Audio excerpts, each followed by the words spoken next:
Hey,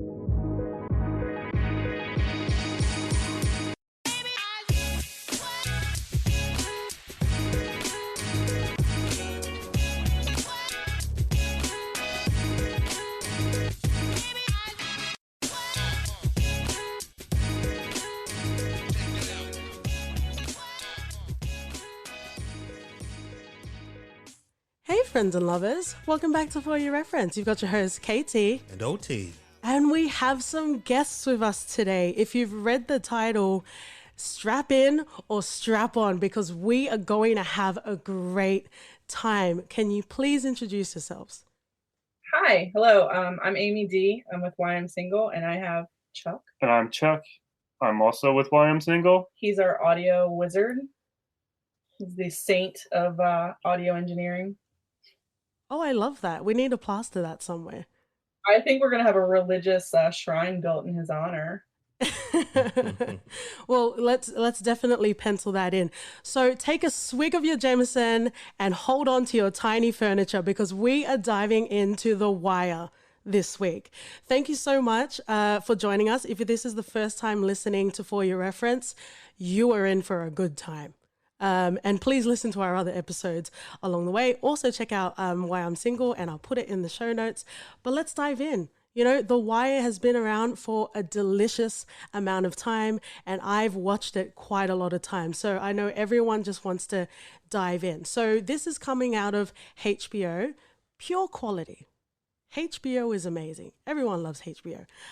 From 2002 to 2008, creators David Simon and also Ed Burns. So as far as I understand, they are also from Baltimore, and David Simon was a journalist or is a journalist, and Ed Burns was a homicide police detective and also a school teacher at some point. Is that correct? Yes, that is correct. There's a lot there. David Simon was a Baltimore Sun journalist for quite some time, and he did a lot of ride-alongs with Baltimore City Police Department throughout the years as he was writing Homicide: Life on the Street and the Corner.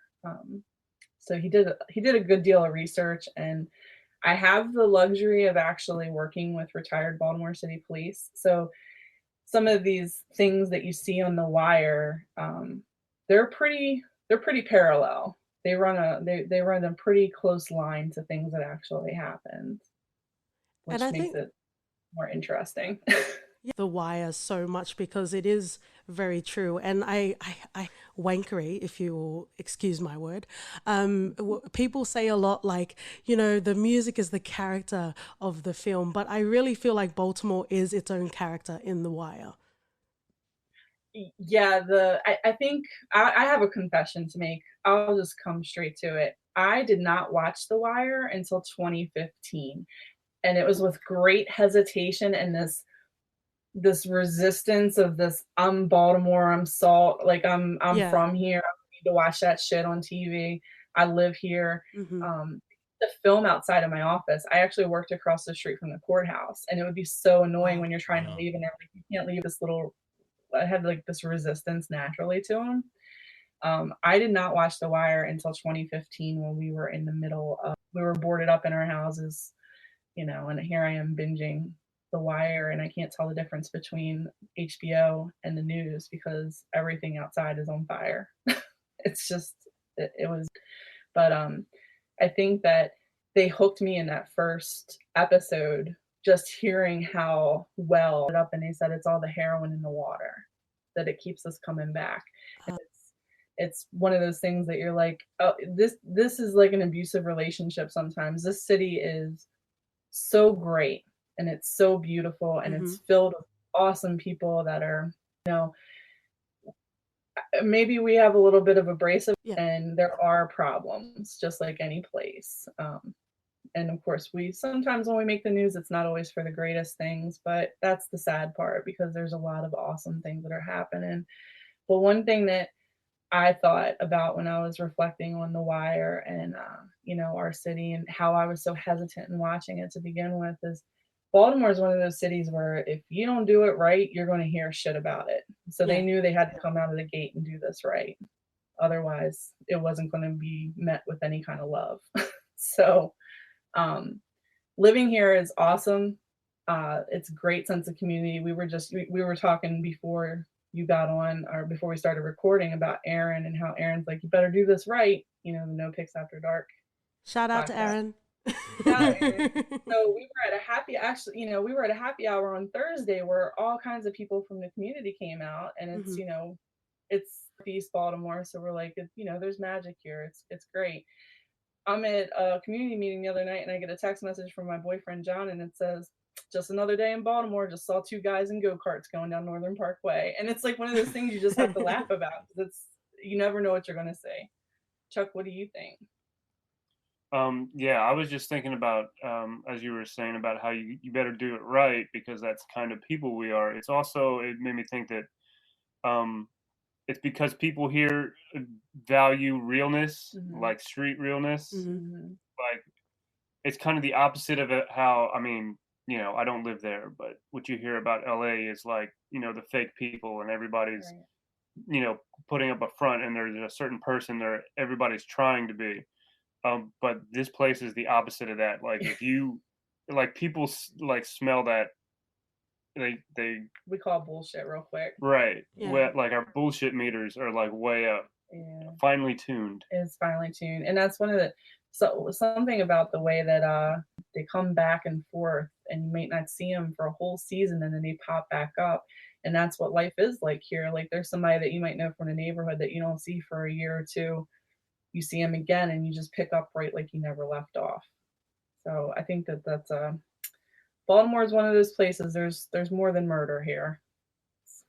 I think I think it's in season 3. Prop Joe was trying to help someone flee, and he went to the other side of Baltimore, and he's like, why when people say to flee town, they just go to the other side of Baltimore? Well, this reminds me of an anecdote I've heard, as apparently the rats in Baltimore City. So we have a waterway, the Jones Falls Expressway, that goes down directly down the center of the city. So I've heard that, like, on a evolutionary biological level, like, genetically, the rats on the west side are genetically different than the rats on the east side,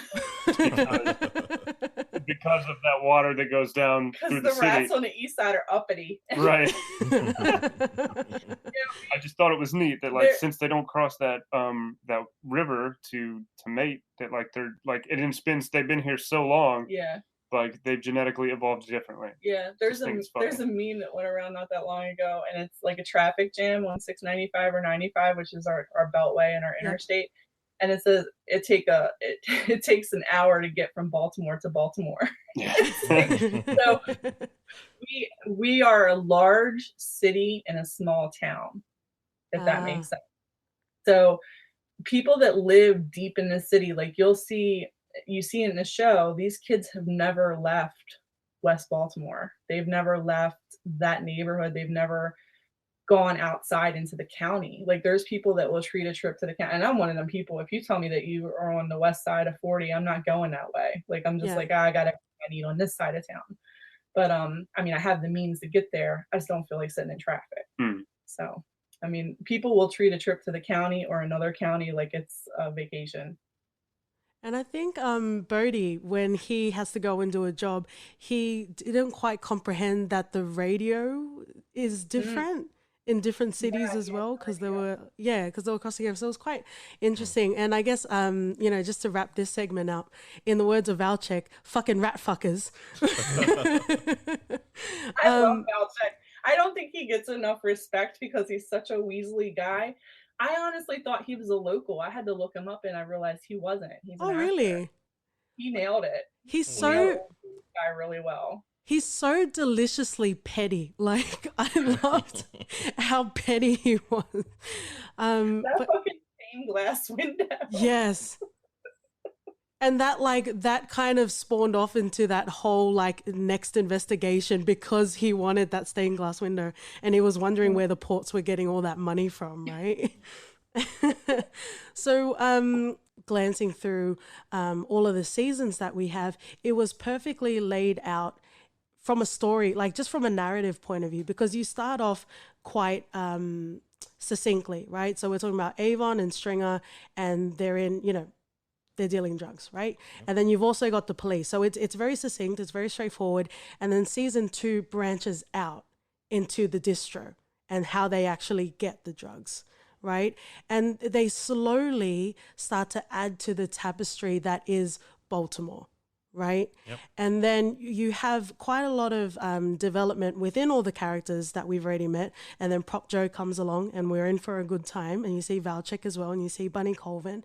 And I love the way that they ended the series from a journalism point of view, because if it were not for the other seasons, if they were to do the journalism first, it wouldn't really hit as hard as for me anyway, because we get the police, we've seen the courts, we've seen the kids, we've seen the schools. So it really wrapped up quite nicely, the series. And for all sexual experiences, this was fucking satisfying. Like this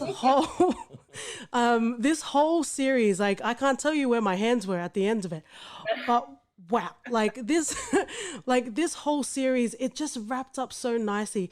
They knew the story they wanted to tell, and they did it through the characters of the series, and they really gave us a nice ending. And we'll get to the show, but I just want to quickly capture off, because Bubbles gets a nice ending, right? Yeah. And like, it's sad, and we will talk more about Bubbles, but it makes sense why, his sister kept him at arm's length, right? But he ends up with a good ending, right? Unfortunately, Omar doesn't end up with a good ending, and we can talk more detail about that, but it kind of made sense, right? Like, you could see where his character was going, and it's unfortunate. Pour some sip on the concrete. I don't know if you do that in Baltimore, but I hear it a lot. I hear it a lot in TV shows and movies. Yeah. And then we start to see the new generation rise up, like in the last episode of this series.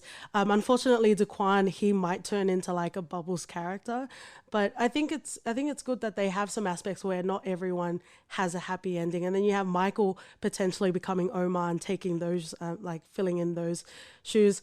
Kennard, that stupid little kid, he might even turn into an Avon, like just his sort of like ambitions as well. And then you've got Naaman, and he goes through quite a lot as well. But you can see that the shoes that are being left by previous characters are being filled by other characters in the show. It's a very pointing out the circle nature of it, and how like certain people never go away. It just turns into a different. They evolve. Yeah. The circle of life. Like exactly what you're saying. Like there's going to be another Omar. Mm-hmm. There's going to be another Avon. Mm-hmm. I think that, yeah. I mean, I guess I'm lucky in the sense that I get to see the parallels in the knowing, working with law enforcement that was on the original wiretaps that, back in the 90s and the 80s. I don't think the wiretap came in until the late 80s, early 90s, but I get to hear all these stories, and sometimes there's these lingo that they shoot out on the show that we use in my day-to-day job. And I know KT, you wanted to hear no known abode. That was one of, what was that, the no known abode, when the commander's given the the morning. Well, I've got what I wanted. We can end this now, because I'm entirely satisfied now. One of the ones that we use all the time is Red Ball and Career Case, and Fanu Lanu was one that gets thrown around, which means first name, last name is unknown. Fanu Lanu. Ah. See, I heard that, and you tweeted me that, but I didn't hear that. If that makes sense. Here's what it said, right? Fanu Lanu. That's because we talk like we have something in our mouth. Well, no one's blaming you if you are. So,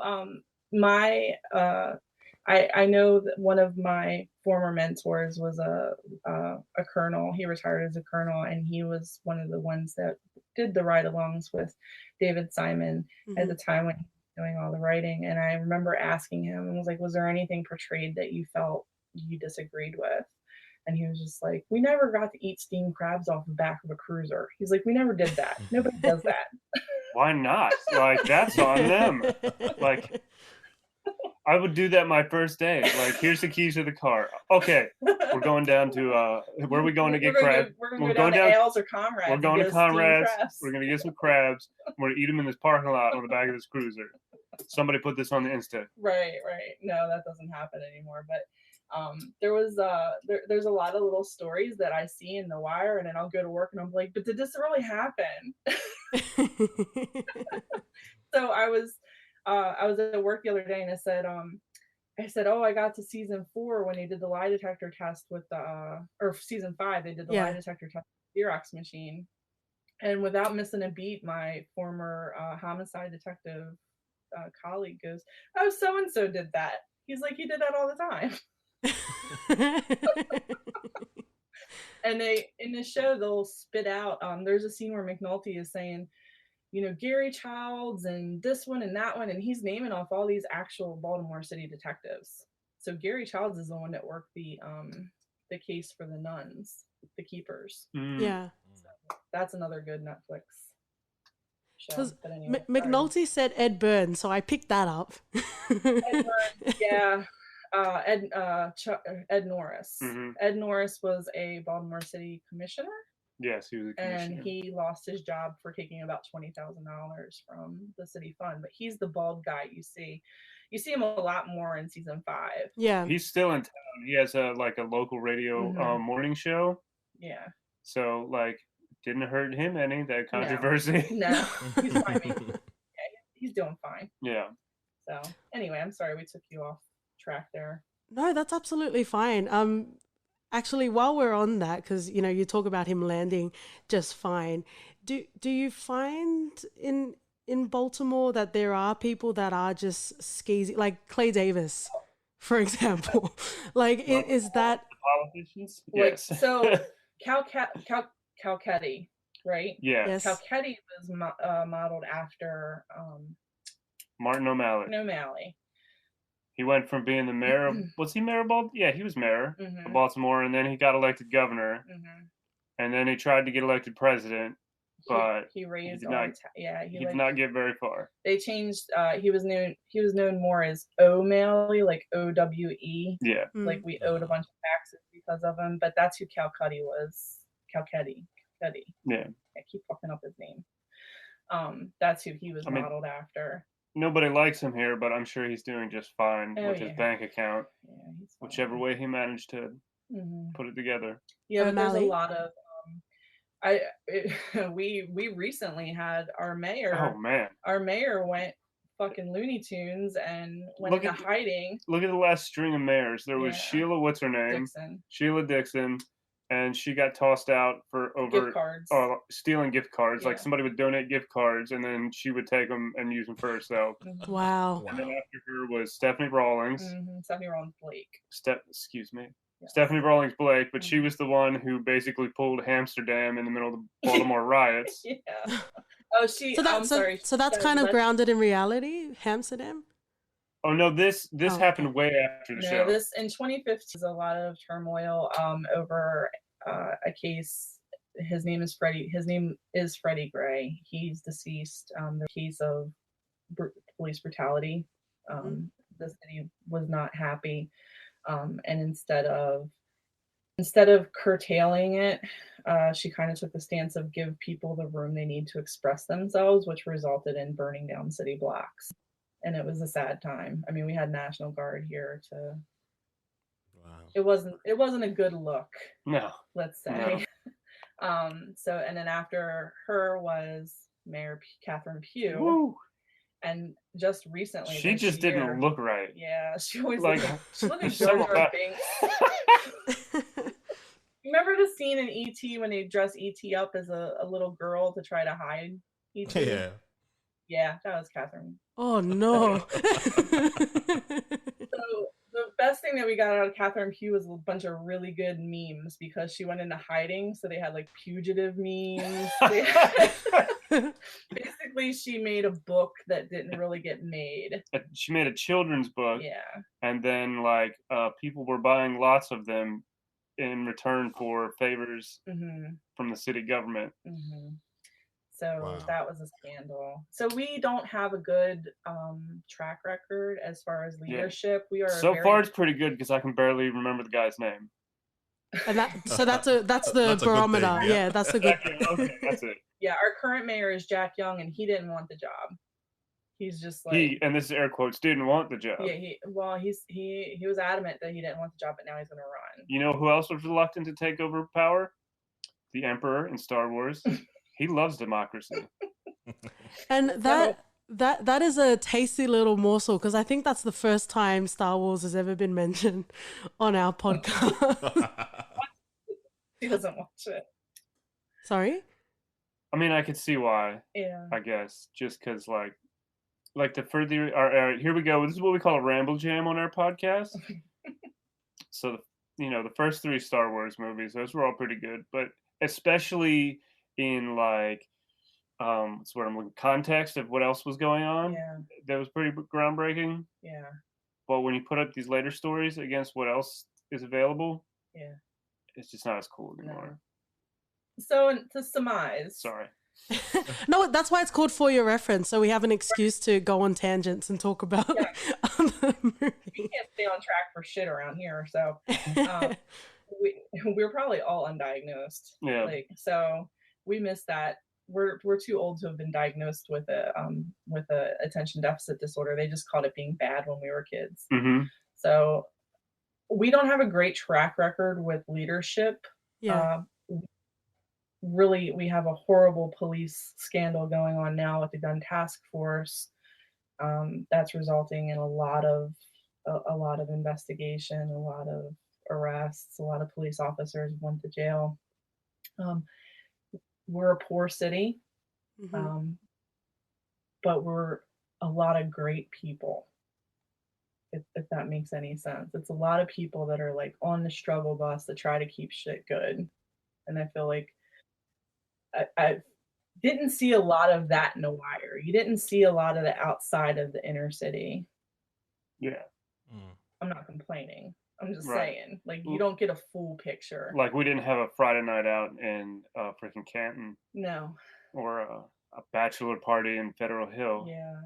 They were at the sidebar a lot. So the bar that they go to, the police go to when they do their wakes and everything, that's actually a little place called the Sidebar, and it's down around the corner of the courthouse, which is like a really odd place. It's not a huge bar. The Sidebar has been there forever, and I guess in my mind it was mostly for like punk rock shows.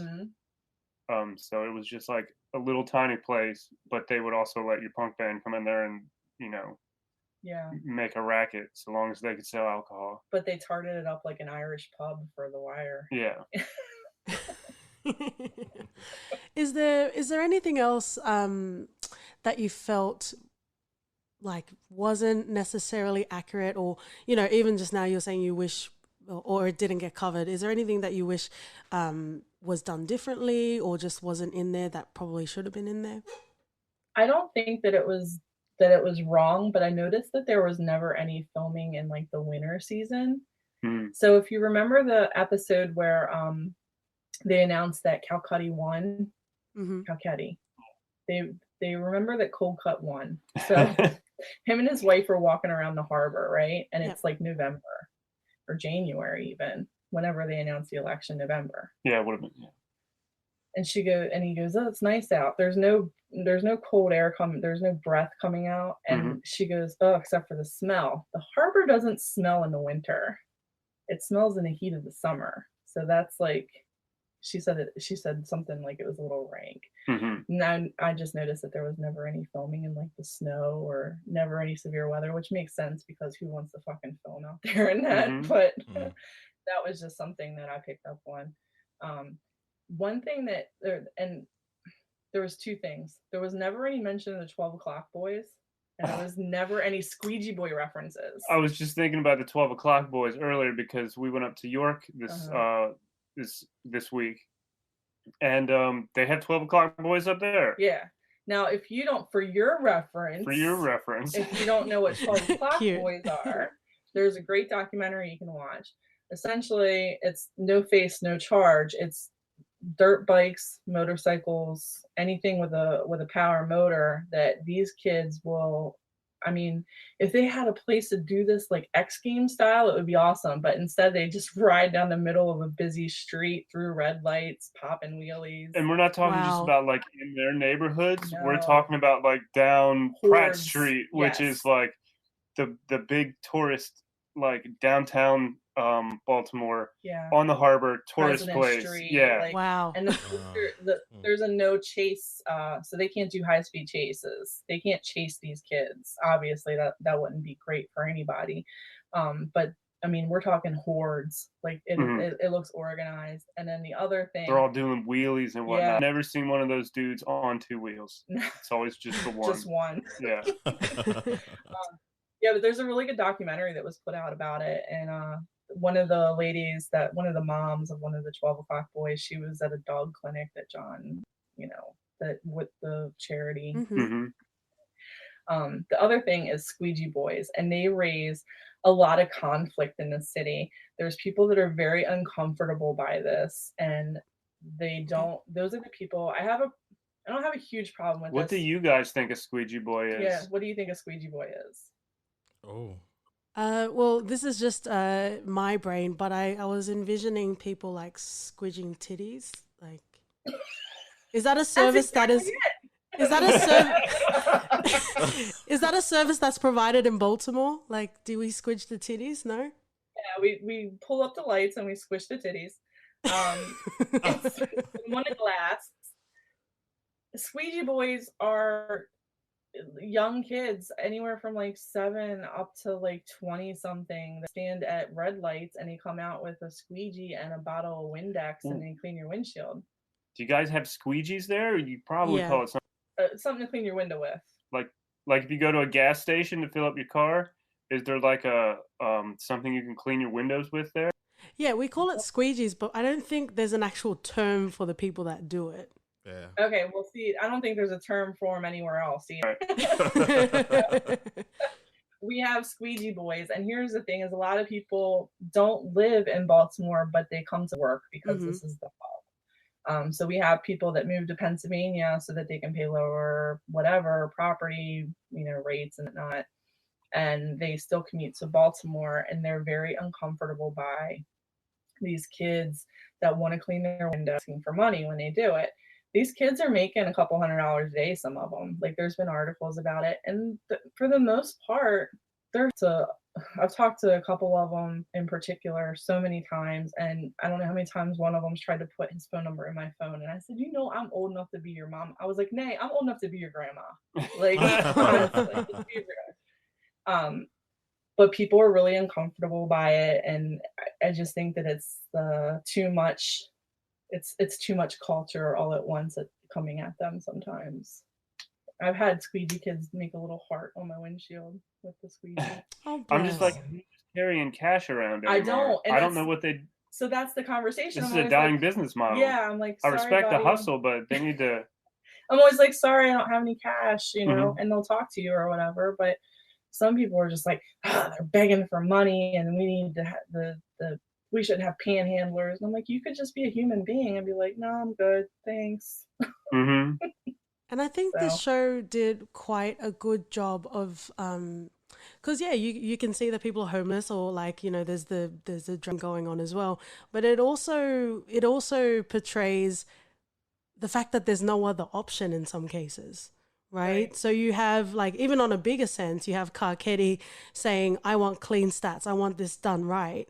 And then as soon as he feels the pressure and he doesn't take money from the schools, he has to squeeze that money out of the police budget, but he's still expecting crime to go down. Right? Well, that goes down to Carcetti just being too ambitious. Hey. Aidan Gillen is my secret man. Don't you dare. If he took the money, everything would have been better for the city. But it was just his pride getting in the way. Well, it was politics because he wanted to move up. And if he were to take that money... Hence pride. You want to fight? People say you don't exist, and sometimes I wish that was the case. But, I think I started that. I'm responsible for fake Odie. Yes, actually, Oh, Amy. really? Amy is responsible because I always tell OT, hey, this is going on Twitter, especially when, we're having like really good conversations. I want to keep him like on board, even though we've established he's not allowed on Twitter. But yes, I did tell him that you invented it because with the YouTube videos, I keep saying we and you're not in it. So that's where it started. So Amy's going to start for your reference wire, and we're going to uncover the truth. And even in the wire, they kept saying, "Oh, this is OT. I want OT. OT doesn't fucking exist. That's why you can't have any OT in the wire or in for your reference." But they were talking about overtime because our police officers make so much overtime. There was one recently arrested for assault, and he made like $200,000 last year with overtime. Wait, Jesus. what? Really? Insane. There are no caps to overtime. Yeah, so they'll work so much overtime that they're making the salary of like 2 politicians. Like it's and was he? And I'm pretty sure it's not necessarily like finger quotes working. Yeah. But they write down that they worked. They get, Well, like if they have to do a stadium game or something like that, they make so much more money for working a stadium game, like to just be at the stadium. So, I mean, I'm not talking shit about the cops, but there's some mismanagement here. I'm not going to talk shit about cops. I don't complain about not having money and having to work in a city where these people need money when you got, I don't know, does that not seem a little bit ridiculous? Yeah. That's bad. To regular people. Yeah. I mean, because I think a cop's salary is it starts at like 35, 40,000 and goes up to like 75. Right. 80, something like that. But they didn't tell you were going to make $200,000 a year when you started. No. You shouldn't have set that level of expectation. If that's what you wanted, this shouldn't have been the job for you. If you wanted to actually help people, you're in the job. Yeah. But now if you have that job and you don't want to help people and you'd rather just like game the system for more money, that's kind of on you and like not cool. Yeah, you're in the wrong place essentially. If you want to be making money, you should be somewhere. And I think there are some jobs where you can phone it in. Like you can go there and do a shit job and it's fine. But there are some jobs where you have to actually care, like police or nurses. And there are some jobs like I stare at a spreadsheet for 8 hours and listen to podcasts, and that's how I get paid. But there are some. You have excellent spreadsheet skills, KT. So. Sorry. I said you have excellent spreadsheet skills. I'm quite fond of your spreadsheet. Oh, thank you. And it's skills with a Z at the end because I've got street cred. What is that? I don't usually have that much detail in regards to our episode plans, but The Wire it just means so much to me. And I know it sounds so wankery because you guys are from Baltimore. You're like, who the fuck is this person in Australia talking about The Wire so much? But I do, like, I love this show so much, and I'm so glad that we are here and we're talking about it. And you guys are even giving, so much more detail, like even what's going on now and how that connects to the show as well. Yeah, I think that it's a testament to the writing. I mean, it's I keep going back to, if it wasn't done right, they would have heard about it. Right. Like for me, like I was automatically interested when I'm like, oh, it's a show that's being filmed here that's about here, which is a different, because like House of Cards was filmed here. I never watched it. Really? Nope. It was a good show all until that, all that stuff with Kevin Spacey. Canceled him. Yeah. Anyway, that was filmed here, but it was never about from here. Yeah. But this show, this is, like you said, Baltimore is a character. Right. No, I'm glad that you feel this way about it. It's because, we are passionate people, if anything. I'm just glad everybody else liked it. Right. Yeah, I am too. And I also didn't watch it when it first came out, but when you then hearing over and over from people from so far away from here that like, this is the best show, this is their favorite show, I'm like, you hear it everywhere, you're like, now I need to watch it. And then I watch it, and it is a great show. Tommy, I don't know, you've heard Tommy before on our previous episodes, but he's got a bit in his stand-up. He's great. About his accent, where he'll go somewhere and they'll say, oh, are you from Baltimore? have you seen The Wire? You ever been stabbed? And people have this misconception that we're all thugs, I guess, maybe. But you know, it's there's so many layers, there's so many great characters. It's just, it pulls you in, it keeps you there. It is a lot like the city. It like it breaks your heart, and then it like puts you back together again, and it leaves you with a satisfying feeling. Yeah, and maybe not to. Sorry, Chuck, were you going to say something? I was just gonna like kind of relate that like it was an interesting show because it's like this is this is where I live, this is where I grew up. Mm-hmm. I didn't grow up in the city in those situations, Right. but it was a lot to think about. Like that's not very far away from here. Right. You know what I mean? Like there actually is people that live like this. Like season 4 with the kids in the school, it's a heartbreaker. Yeah, because you realize that like, oh, there really is like kids that are dealing with that stuff every day. Yeah. Like living in a might as well being abandoned house with no electricity. Yeah. With an addict for a mom. It just sucks to realize that there's people that live like that, and it's not just a TV show, and it's so close.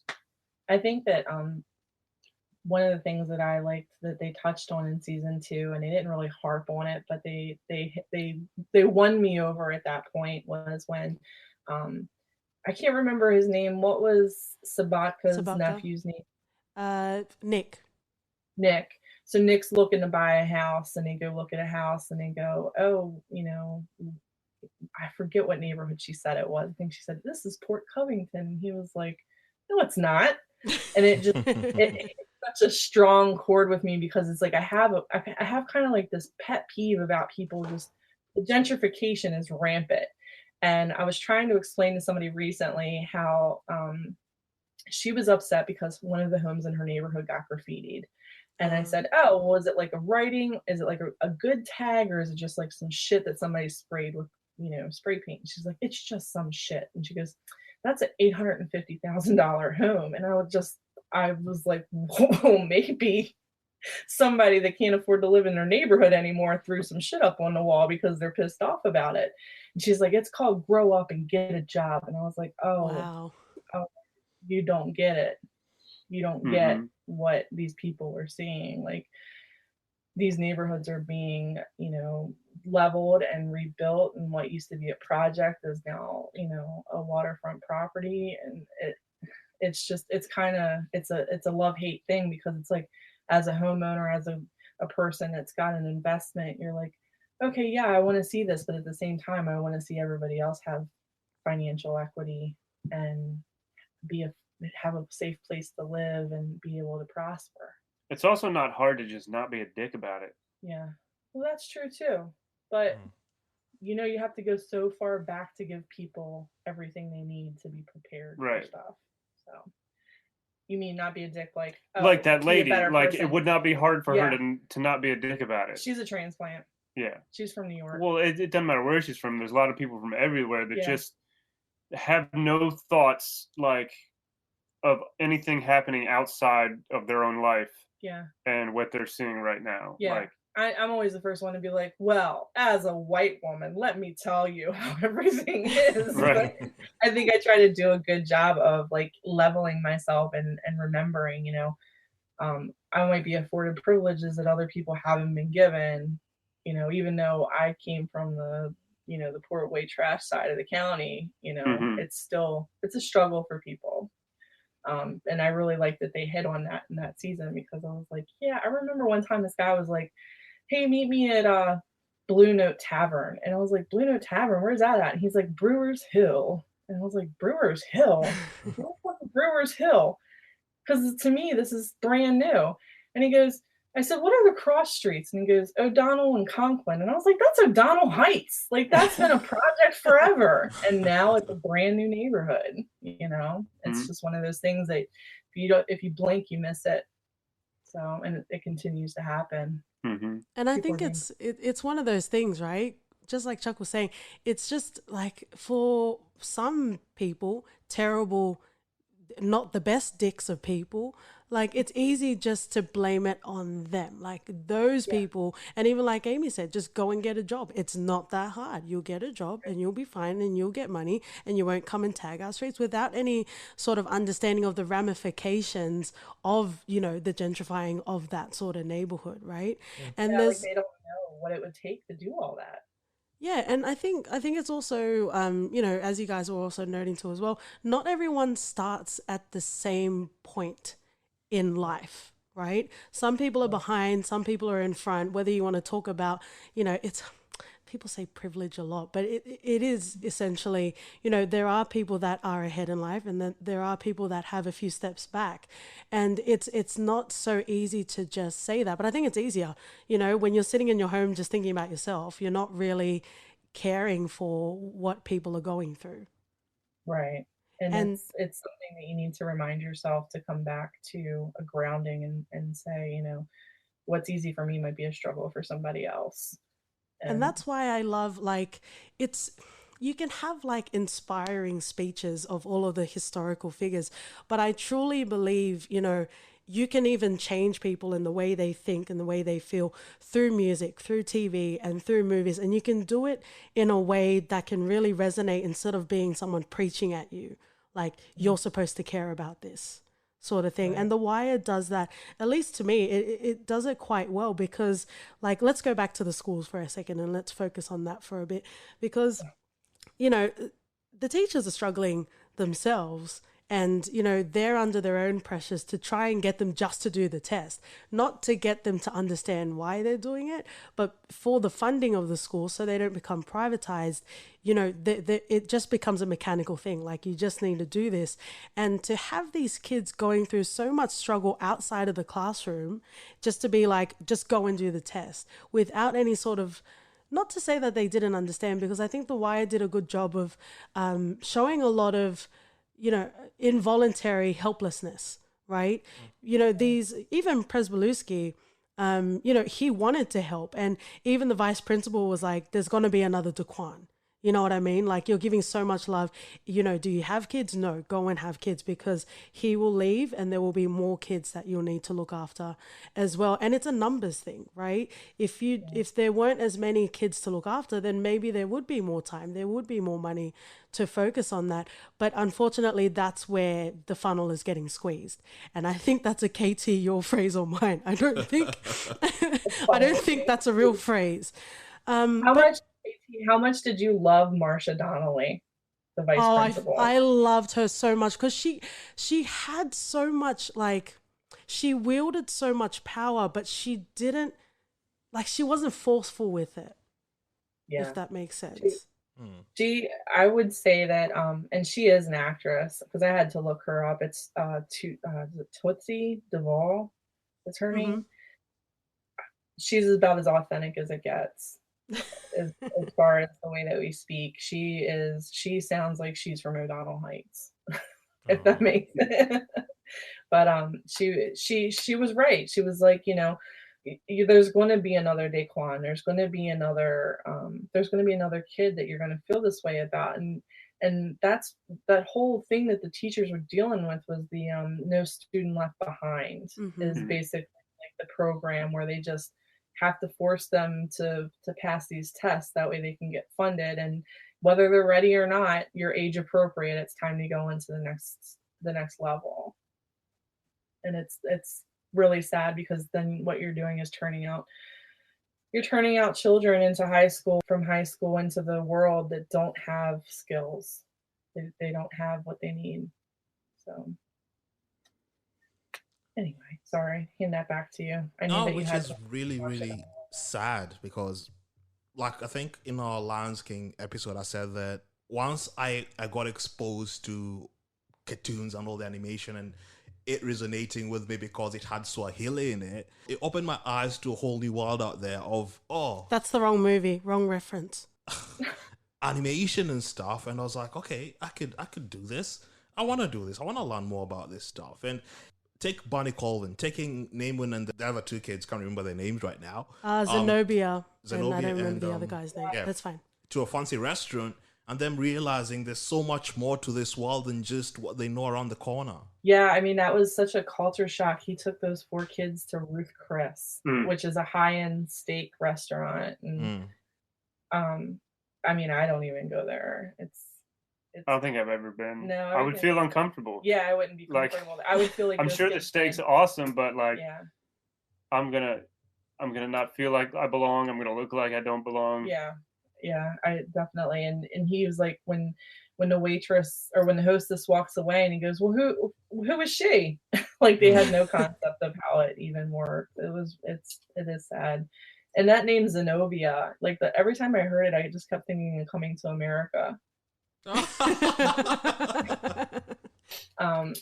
it's funny because when we're talking about education, there's a lady in this neighborhood that I live in, and she was at the happy hour the other night, and she was talking about, she's not necessarily a teacher. What she does is like a program where she gets kids ready for a next level. And she took them to tour the Amazon facility the other day. And she said, they're all... Pay attention or you're going to work here. Well... Is that what she said? No, no, she didn't.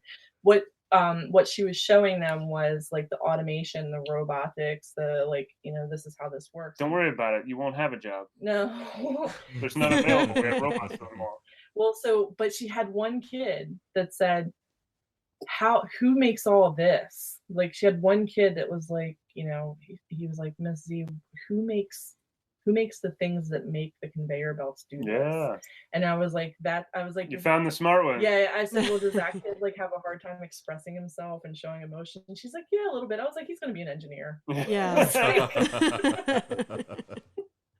So yeah, I mean, but I feel good knowing that there are people like her that are out there trying to show these kids, the way. I hope there's more of them. I hope they get more money too. And it's a interesting thing that you have in season 4 of The Wire when they focus on the schools, because just to go back to that dinner scene, they were so they literally broke some ground with these children characters, because these were the kids that were acting up in class, and there was no hope for them or for the rest of the kids to learn anything, right? So then they had that separate sort of research, whatever you want to call it, and they had actually won like a activity where they create their Big Ben or whatever it is.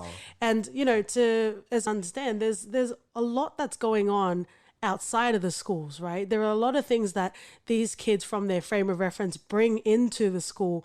And obviously, there are things that you can't just turn off just because you're in school, right?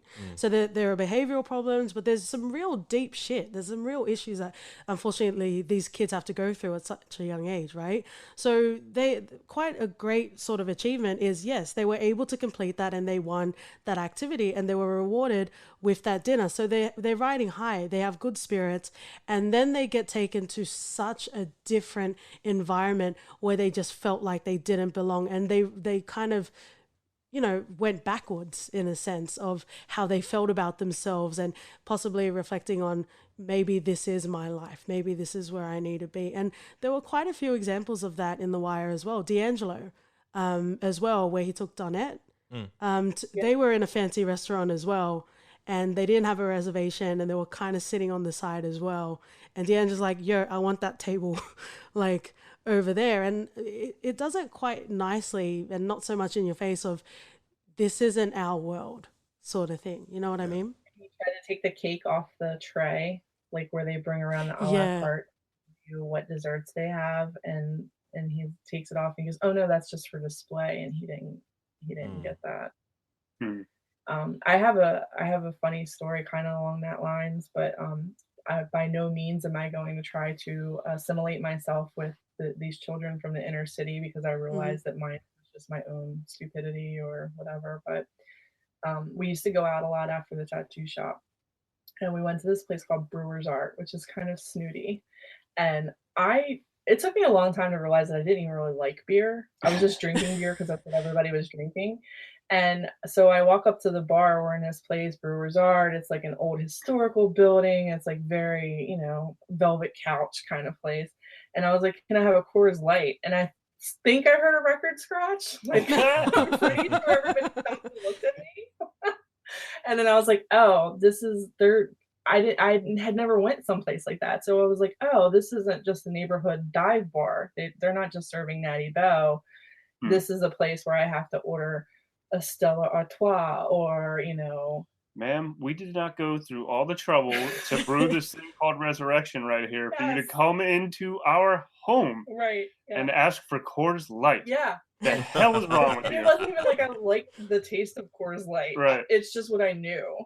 But yeah. That's really funny knowing like about Brewer's Art and like the Resurrection beer. If you guys ever get a hold of that, Resurrection by Brewer's Art, that's good. That is good stuff. Sorry, but they also make something called like Sweet Baby Jesus. Yes. It's like a chocolate peanut butter beer. I know it sounds weird. It's good. It's delicious. Yeah. Chocolate peanut butter beer. Yes. Yeah. Wow. It's good to make a cake with too. Yeah. I know it sounds weird at first, and I had the same reaction, but it's really, really good. Yeah, but so when I'm watching that, I'm like, I'm remembering times where I've felt completely out of place, or even now, like I'm in a very corporate atmosphere, and there's sometimes somebody from another floor will look at me, and I'm like, no, I really work here. Like, you don't need to call security. Like, so I felt it. I felt it in my heart. In regards to the chocolate peanut butter beer, Chuck, I have one word. America. Yeah, America. Pretty much. Yeah. I'm surprised it doesn't have bacon in it. Like, we have that. There's that. There's in Baltimore specifically. There's a seasoning we use on our crabs called Old Bay. Yeah, I've heard of Old Bay seasoning. Yeah. Yeah, you know that? Yeah. Okay, well, we have beer with that in it now too. Yeah. Sorry, what's Old Bay? I'm not in the loop in this. What's the seasoning? It's like a Cajun seasoning almost. Yeah. So, like, I don't know, like they'll try and use other shit in different places. JoJo's. A lot of places use something called JoJo's, which is more of a rock salt. Yeah, like in other places of the country, they really don't know how to make their crabs. They boil them. They boil them. You do not boil crabs. You steam them, and then you put Old Bay on them. Not whatever other thing you have in North Carolina that you think goes on seafood. It's not the same. And we're calling everyone out. We're calling everyone out in this episode. Yeah. That's what we do. We're coming for you. Don't boil my crabs and try to tell me that it's Cajun. That's bullshit. Yeah, they say that in Maryland, if a girl says she put a little extra something special in it, it just means she shook Old Bay in it. Yeah. the Old Bay, the beer is gross, but Old Bay on a Bloody Mary is good. I don't really do the Bloody Marys. Yeah. I mean, if it's good, if we're gonna drip that early, that's what Coors Light's for. Coors Light, the breakfast beer. While we're putting beer recommendations, OT does love his Kenyan national beer, the breast milk of Kenya, I will coin. What is that? Like, is it light? Is it dark? It's dark. It's called Tusker, and it's amazing. Like, we have tourists come over to Kenya, and you give them Tusker, they never want to leave. Is it because you roofied them, or that's our origin story? Tune in next week. Now we know. Yep. Well, it's Why good to. He's not single. This is the best and the worst crossover ever. But it's good to know that, because I'm not a beer person either. To me, it just tastes like liquidized. You guys have Foster's, right? You guys love that stuff. You know what? That is that's not even a beer that Australians drink. I think just one American came and drank it and just told everyone that Australians drink Foster's, because they actually don't. I'm teasing y'all. Wait. What I have heard about is Victoria Bitter. Victoria Bitter, yes, that was the breast milk from my father. But that's a story. That's a story for another day. I was in the Navy, and they would always talk about stopping at Australia and having the VB. Victoria Bitter. Yeah, I never got to go, unfortunately. I would like to make it to Australia. I'm just scared of those fucking spiders. They're big. I'm more worried about the kangaroos. They'll fuck somebody up. I've seen some YouTube videos. They are hashtag shredded. Yeah. The one guy who actually punches the one back, that was like, have you ever seen that? Yeah. Yeah. That's like bravery, because I would have looked at that thing like, you can have the dog now. I guess. Well, it's either give him the dog or you fight a kangaroo. Choice is yours. On nights out, fairer sort of women can hire muscly kangaroos as security guards, and we'll see who will latch on to that or not. But yeah, I love where this has taken us. It's taken us all around the world. But it is true, because like I think a lot of us can relate to being in environments that you're just not comfortable in. Not necessarily to say that you don't belong there, but it's just a different experience and you just don't know how to act, right? Right. And that was a lot of what was going on. And you get one, your choice is you can either like be uncomfortable about it, or you can just say, fuck it, I'm gonna be me. Yeah. We'll see what happens. That's what I do. I might get kicked out of this place right now. I don't know. I might burn this motherfucker down. We don't know. Start a whole new series on that. Is there anything else you guys wanted to mention about the schools at all before we move on to like a separate section? I'm just the school was just heavy. I tell you, it really took me a lot of heart to get through it. I just felt it. It was heavy. I just, like Chuck said, you see these kids and you know that they're still here. Like, you know what I mean? There is a Daquan right now getting the shit beat out for no good reason. There's kids that are trying not to, like Weebay's son. I felt so bad for what. I just have that, like, I think about how like Daquan, he was like so close to like escaping. Yeah. And breaking his cycle and getting away, and then nope, that's not what happened. He just went back to what he knew. Yeah. And unfortunately, that's what happens to a lot of people. One of the it's things, like all those people that wanted Daenerys to be queen of 7 kingdoms. They got that far and that close. Nope, you don't get that. I didn't. I fell off. I love you, Chuck. I feel like you belong on For Your Reference. We do have a Game of Thrones episode too. Yeah, there you go. Well, it's one of those shows. Like the one thing that what I liked about that show and also about this one is that like we get conditioned by like, I don't know if it's Western story writing, that like the good guy always wins, and at the end of the day everything works out for everybody. That's not what happens. And I think with the popularity of something like Game of Thrones and also with The Wire and maybe Breaking Bad, all these other good shows, they're good because they break that expectation and you realize the good guy doesn't always win. Sometimes he gets his head cut off in the first season. And yes, that is very consistent with that actor. Yeah. Yeah. Well, let's talk about it, because McNulty isn't the best person morally, right? No, but I found myself cheering for him every time. Even in season 5, I was still cheering for him. And that's exactly it. You can have like anti sort of heroes, or people that aren't necessarily the best. I fucking love Dominic West and Jimmy McNulty, but you know what I mean? Like, they were a bit questionable in character a lot of the time. But what I really appreciated about McNulty is he didn't care for bureaucratic, political sort of bullshit. I'm here to do police work and I'm going to do it. I'm good police. Did she just say police? Yeah, because I said natural police. No, I'm good police. Yeah. They don't say we're the police. They say I'm good police or narcos. Yeah. That McNulty is, so who McNulty reminds me of? Did you watch Californication? Yes. I have a special heart for David Duchovny all through my life. And McNulty mirrored David Duchovny's character a little bit. Just, you always want him to get his shit straight, and he just doesn't get his shit straight. And you're just like, come on, man, get your shit together. That Californication guy, he was a bit before my time. Again, we're not going to pinpoint how old I am. I'm of age. That's all you need to know. You watch the X-Files then? Mulder. I've been trying to get her to watch X-Files for the longest time. So we will watch X-Files. It's fine. Carmel Gillian Anderson.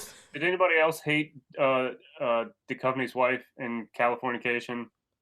She annoyed me the most. Yeah, she was the worst. I did not like Sir. her. I'm sorry. She was not cool.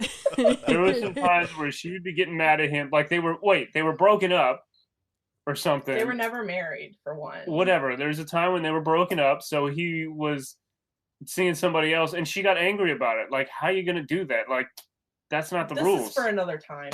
I'm sorry. I brought this on myself. You've been starving Another Chuck. show I watched recently called Designated Survivor. Mm-hmm. Yeah. I'm trying to remember. I don't think I liked her in that one either. Well, it's not as bad as Rita in Dexter. Which one was Rita? Rita's the one I cheered when they killed her. You cheered when they... Rita. Yeah. Which one was Rita? Lithgow killed Rita in the bathtub. Oh, he was dating... Was this the woman he was dating? No. It's been a while since I've seen it. Never mind. I'm sorry. I thought his sister made me angry. I thought I knew you. I'm sorry. This was an intervention. This is what this whole episode was. I think you're bringing this to light, No, KT. the reason I get angry is it's because of writing. Yeah. Like sometimes characters get written that aren't believable. Yeah. McNulty is believable because we all fucking know that guy. Yeah. You've wanted him to get his shit together for so long, and his work is his life, and everything else is a fucking shambles. Yeah. Yeah. Well, they mentioned it a few sure times. He's the only one doing it right. I'm sorry, what was that, KT? No, I was just going to say they mentioned it in the series a few times, even when Bunk was like begging roles, and even Landsman was begging roles to bring him back because that's all he's good for. He's not good at anything else. Yeah. That's all he's good for. Can we talk about Bunk when he cheats on his wife and he tries to burn his clothing? It was sound logic to me. It was. He was like burning his shit up, and he's like, trace evidence. McNulty's like, what were you planning on wearing after you burnt the clothes? That was some thinking. He was on it. He was like, she's gonna think like a cop. And that takes me to the best fucking scene in this series with McNulty and Bunk, where they're investigating Deirdre's shooting, where D'Angelo was there, and the whole scene is just them saying "fuck." That's my best fucking scene in all of HBO. That was good.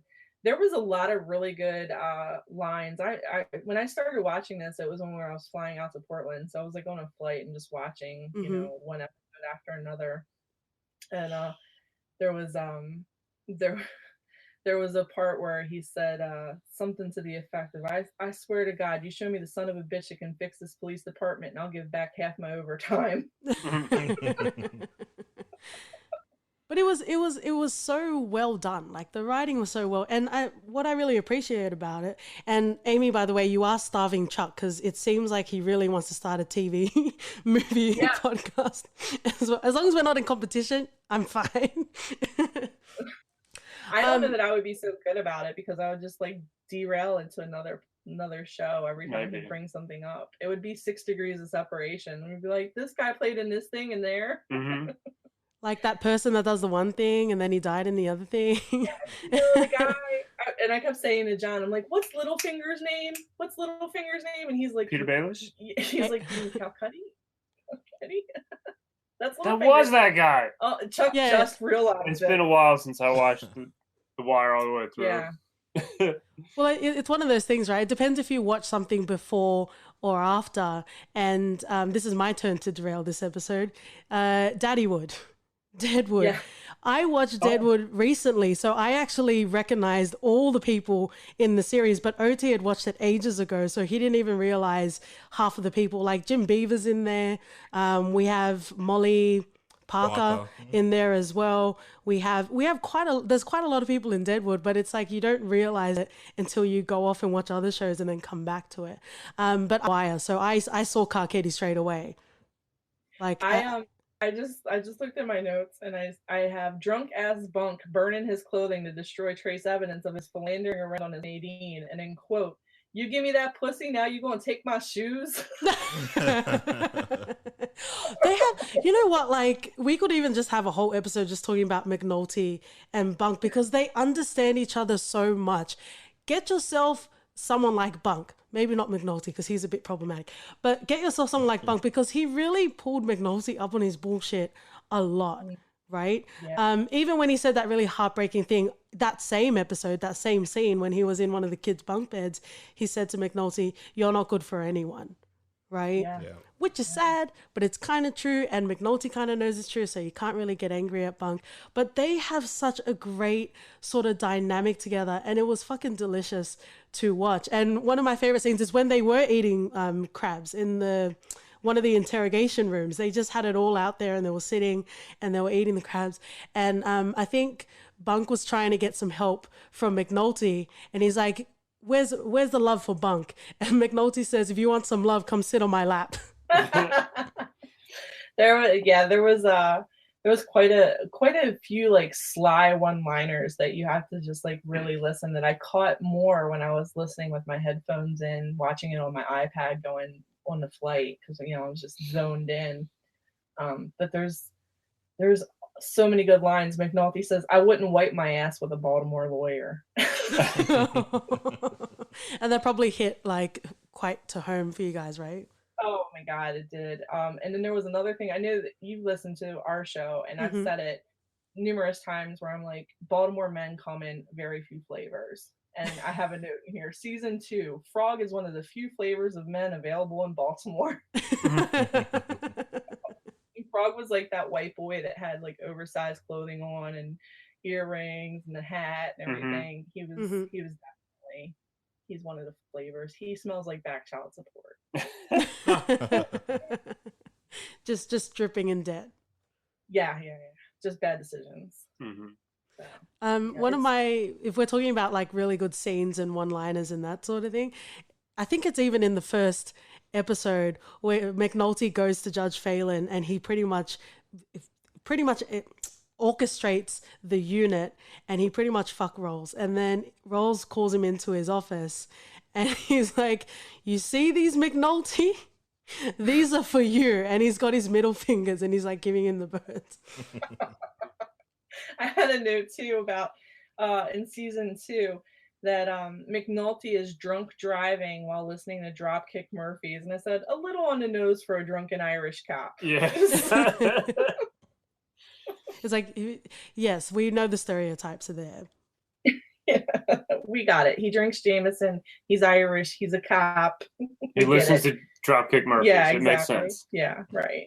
So, I mean, it's just so much. We could have an entire episode where we just talk shit about the things that they said, because they that just goes back to how good the writing was, that they got it down, just how we say stuff, how we talk, the interactions.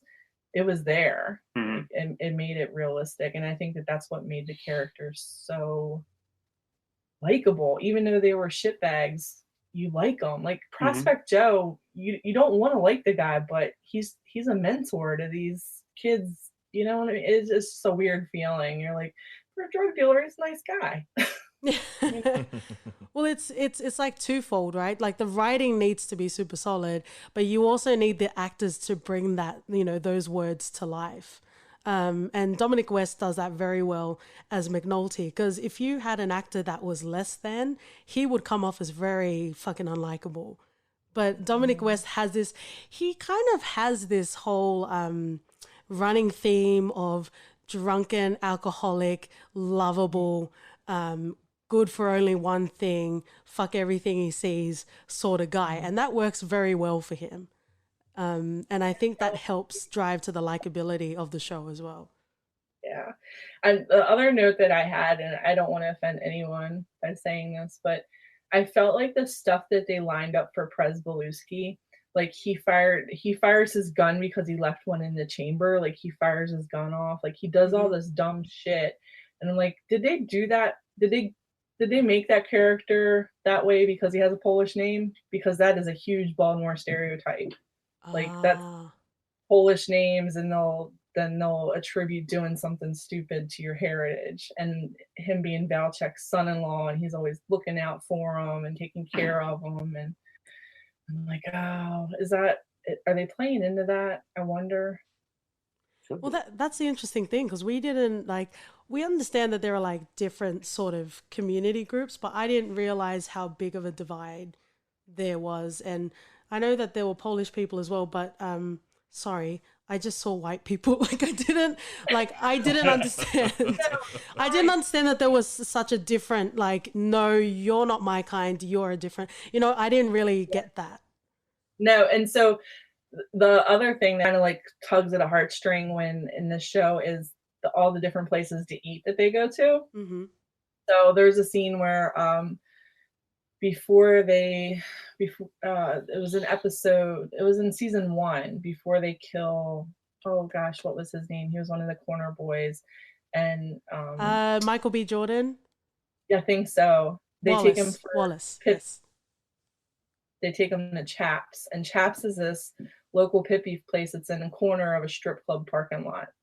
It's like, so you joke that you're going there for roast beef, not on, there's a nasty joke in there somewhere about the roast beef not being on the pole. There's scenes where they go for lake trout, which is a local thing, which is basically just a trash fish sandwich.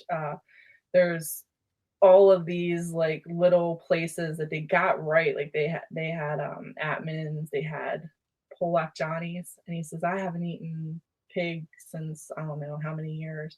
And I had to explain to a coworker who's not white that it wasn't okay for him to call other people Polacks. But he's like, but Polak Johnny is Polak. Right. And I was like, but Johnny said it's okay to call himself Polak Johnny. That's not cool for you to call other people Polak. Right. Yeah, and when we were watching The Wire, I was saying to OT, I'm like, because they kept saying Polak, and again, I didn't know who was who. So I was like, is that offensive? Like when they're saying that, like, are they actually, is it just a derogatory thing? And then I think it took me a while to realize that was an offensive term.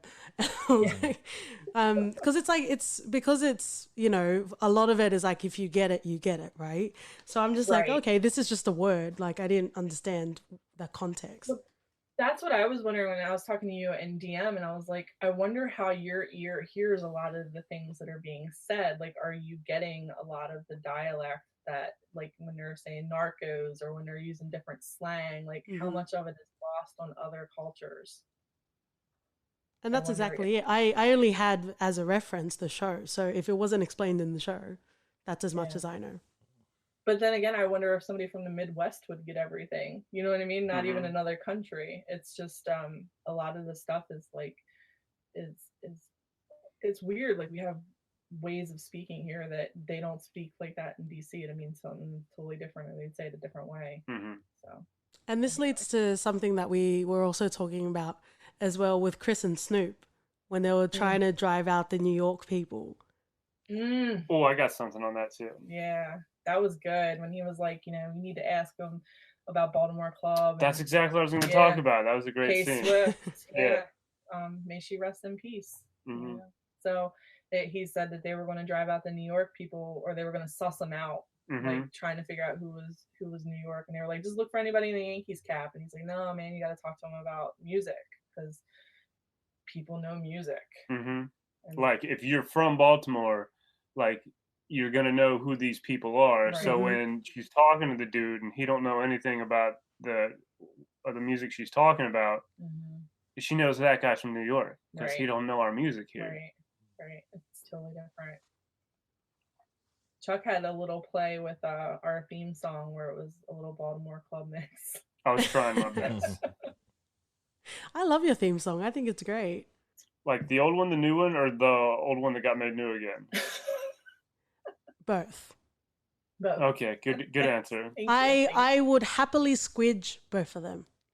Squidge them? And that, my friends, is what you call a callback. We're referencing something we said earlier.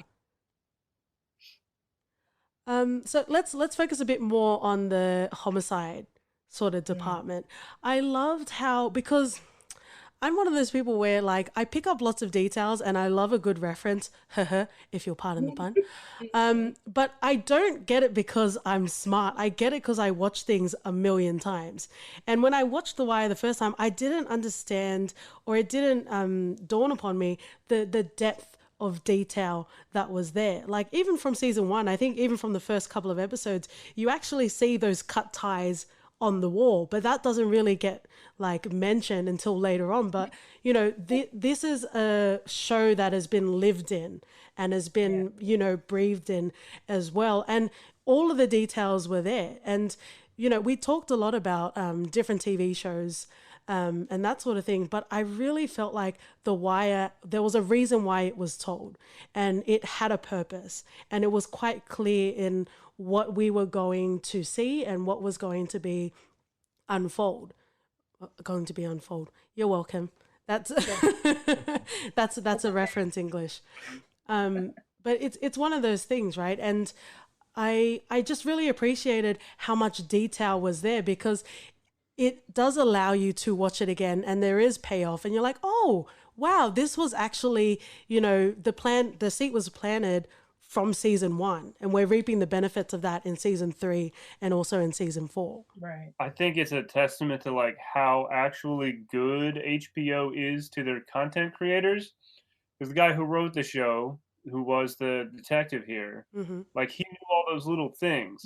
You know what I mean? Like nobody else could have come in here and wrote a story about Baltimore with all these little details. Yeah. But he did. And the reason what makes HBO great is because they let people do that. They give them creative freedom. Instead of, this would have been like another network who has network producers. If they didn't understand what he was talking about, because they're not from Baltimore, like there would have been a lot of stuff that never made it into the show because a network suit didn't understand what it meant. There's something else. You mentioned the ties, about the ties being cut whenever they catch somebody sleeping. If you notice outside of the door of Rawls or whoever, there's other department patches hanging up outside the door. Now, they never mention this, but it'll be from other police departments. And that's something that they would do, where they would trade a patch with another police department if you work with them. Like if you worked on something together or you assist in some way. We would do that in the Navy, like aircraft squadrons would definitely do that. We also had coins we would trade, or a patch, a sticker. What's it called when you have that coin? It's like a challenge coin. Challenge coin, yeah. We have them in the fraud investigations. And we do that too. Or like if I work with law enforcement, I'll send them a letter saying, hey, thank you so much for doing this. And sometimes we'll get something in return. So, you know, it's like Pokemon. Yeah. And I think, like, to tell a story, you don't have to do it, but for people that really appreciate, you know, a show for a reason and not just because it's trying to compete and trying to get your viewership, it is most welcome. And it's so nice to have that, probably more so from your point of view. But I appreciate shows that I can watch multiple times and still, you know, get some satisfaction from. And those The Wire is definitely that. Things that make that show different than any other show you've ever seen before, and that's why you love it so much. I think that what The Wire does is something that some other shows have actually picked up on and they've done, is like, it's not a soundstage. You're seeing real pieces of our city. That courthouse, it smells like urine. You can't smell it from the show. Like those front steps smell like urine. But I go there at least once a year for jury duty, and it is a gorgeous building.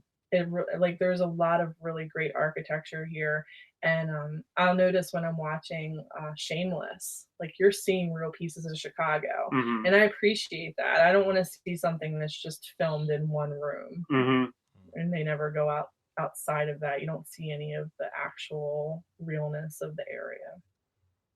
Yeah. I think we all appreciate it at the end of the day, to know that, I don't know, I just don't like manufactured bullshit. So I really appreciate when there is a show and it's great and the writing's great and the actors are great, and you can just tell that you're not going to experience anything to that depth again. Right. OT, do you want to pick the next character? I want us to take it back to season 1 and talk about Avon and Stringer Bell. Actually, yes. We should have focused on that a lot sooner. How did we not do that yet? I think at least they had a full character development, both Avon and Stringer, but they were so completely different.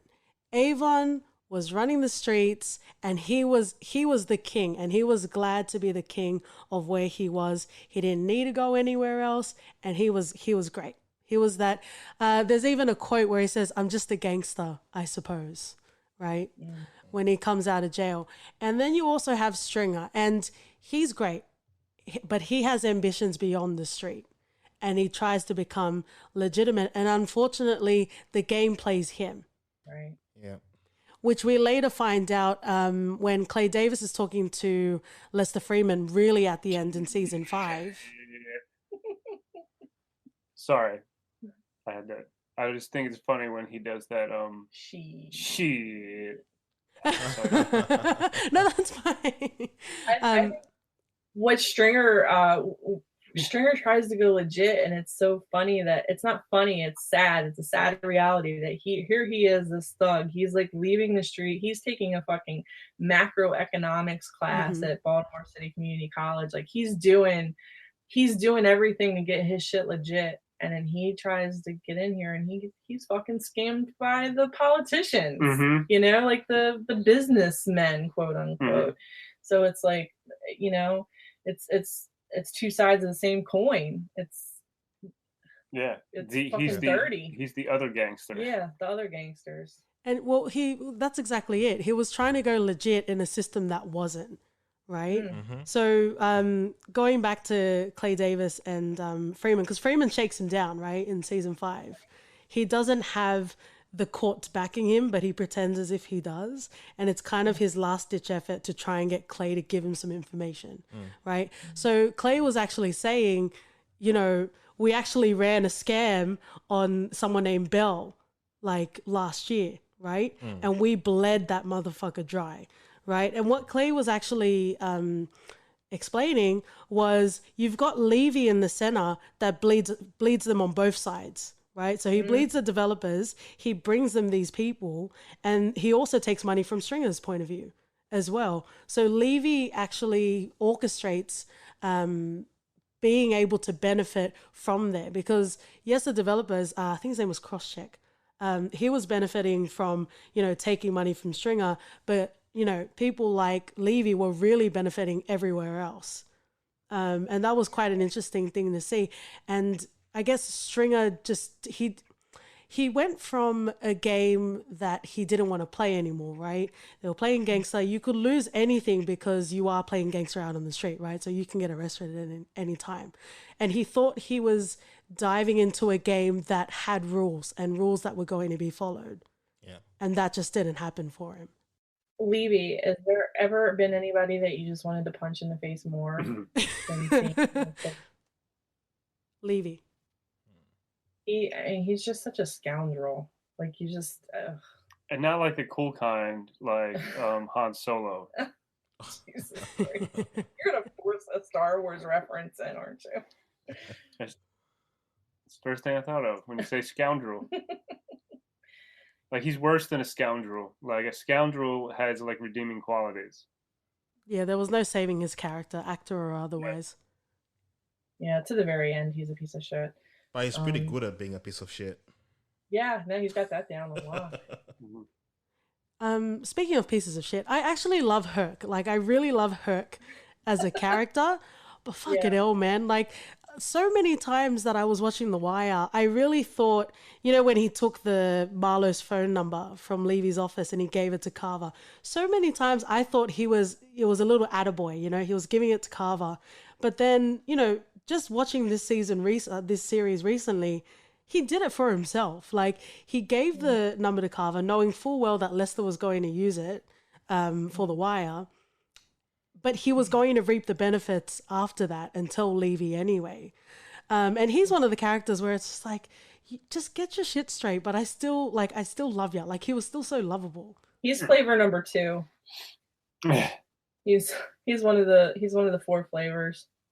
The white guys all look alike. Yeah, you think that I just want him to get his shit straight too. He's another, just a lot of people that need help. There wasn't necessarily anything wrong with Herc's character. I think he just did it. He wanted to do things the way that he knew how to do things. like brute force kind of way. Like Yeah. he's not going to be delicate about anything. He's just going to go full force. And it's a lot to say that he wasn't even the worst. Like him making up his own informant and stuff, that kind of really wasn't the worst that we saw in this series either. Could Fuzzy Dunlop be fake OT?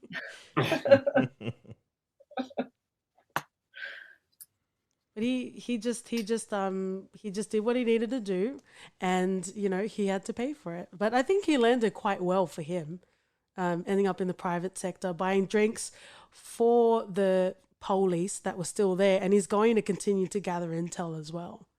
Mm-hmm. Yeah, I mean, I think he comes out landing on his feet. It's I think there's a lot of people. So when you were talking about the when they were trying to get shit on Clay, and they dig up a mortgage application, remember? Yeah. Mm-hmm. And I think that they took that from Norris, because Norris lied about money that he received for a mortgage. Remember, he got a loan and claimed it was a gift, but it was a loan, and it was such a petty fucking thing to hang somebody up on, but it was what they needed. You know what I mean? Like, it's like putting as many charges as you can on somebody to see what'll stick. So that was just something that popped into my brain that I remembered that it ties into real life. There's so many things that tie back into real life that they've layered in there. Like, there's one scene in the very first season when they're doing the wiretap, and you see the printout, and the name Peanut is listed, I don't know, maybe 100 times on this sheet. That's the name of the person that was supposedly the Barksdale in real life. That guy is also, if you remember, the deacon that he gives advice and shit. Yeah. That is Peanut. That is Peanut? Yes. No way. Really? Yeah. That's the guy that they the real life guy that based Barksdale on. Oh, the one that tells him about how he's not going to hand him the church way, like he's going to have to come and work. Yeah. Wow. See, and there's only so much IMDb trivia that I can read. And I didn't even bother this episode because I knew it was going to be half true, or it wouldn't be worth it. So that is amazing. So he was kind of like the real life Barksdale, and he plays the Deke. Oh, that is so interesting. Yeah, and I know that there was a lot of like the people were here during this time, because I remember a girlfriend of mine would be like, Kima worked out at gym as her, and it's like one of those things where it's just like, I guess it just became commonplace to like intermix with some of these people. Snoop was a local. She's went on, I think she served time for murder at one point. She had a murder charge. Yeah, I mean, I don't know what else to say. Yeah, I'm and sure I have other things. So Lance Reddick, the fellow that plays Daniels, he's actually in John Wick, and he does a very terrible generalized African accent, which we mentioned on our podcast episode. But when I looked him up, because I was trying to figure out like, where's he from, because that is not a generalized African accent, not even like a specific one. And apparently he's from Baltimore as well. Oh. Yeah. But he didn't have like the cadence, like the O's as well. So I think that most of the people that talk like I do come from outside of the city. Like, like I grew up in the county in a lower class area. Sorry, Chuck's dying. So I think that it really depends on where you're from. Like we said before, it's a big city for a small town. So Baltimore really stretches out pretty far. The people that talk the way that I do, like I can kind of, if I try, I cannot do it. Like if I try and I think about it, then I can sound a little bit more professional. But when I'm relaxed and I'm talking fast, or I'm giving directions, or I'm really excited, then it comes out more.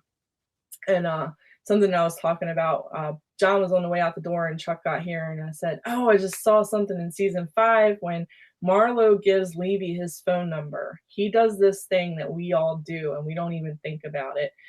Our area code, which is the first 3 digits in your phone number, is 410. And we say, oh, even though it's a 0. And then when we give the rest of the phone number, like the last four of my phone number are 9106. We don't say O when we're giving a 0 in any other part of the phone number, but for some reason in the 410, we say 410, and that's become a thing. We have a thing with the O, how you pronounce O, because you can put that accent on real thick on O. Yeah, it's truncated O. Yeah, to the point where if you ever go to like a Orioles baseball game or a Ravens football game, an O's game, if you will, an O's game, right? When they sing our national anthem, there's a part in the middle. Oh, yeah. Well, there's that part at the beginning, but then in the middle, we just add this huge O. So like the entire stadium shouts, "Oh!" And it was started by this one guy that had season tickets, Wild Bill Hagee. Yeah, and he's since passed. Yeah.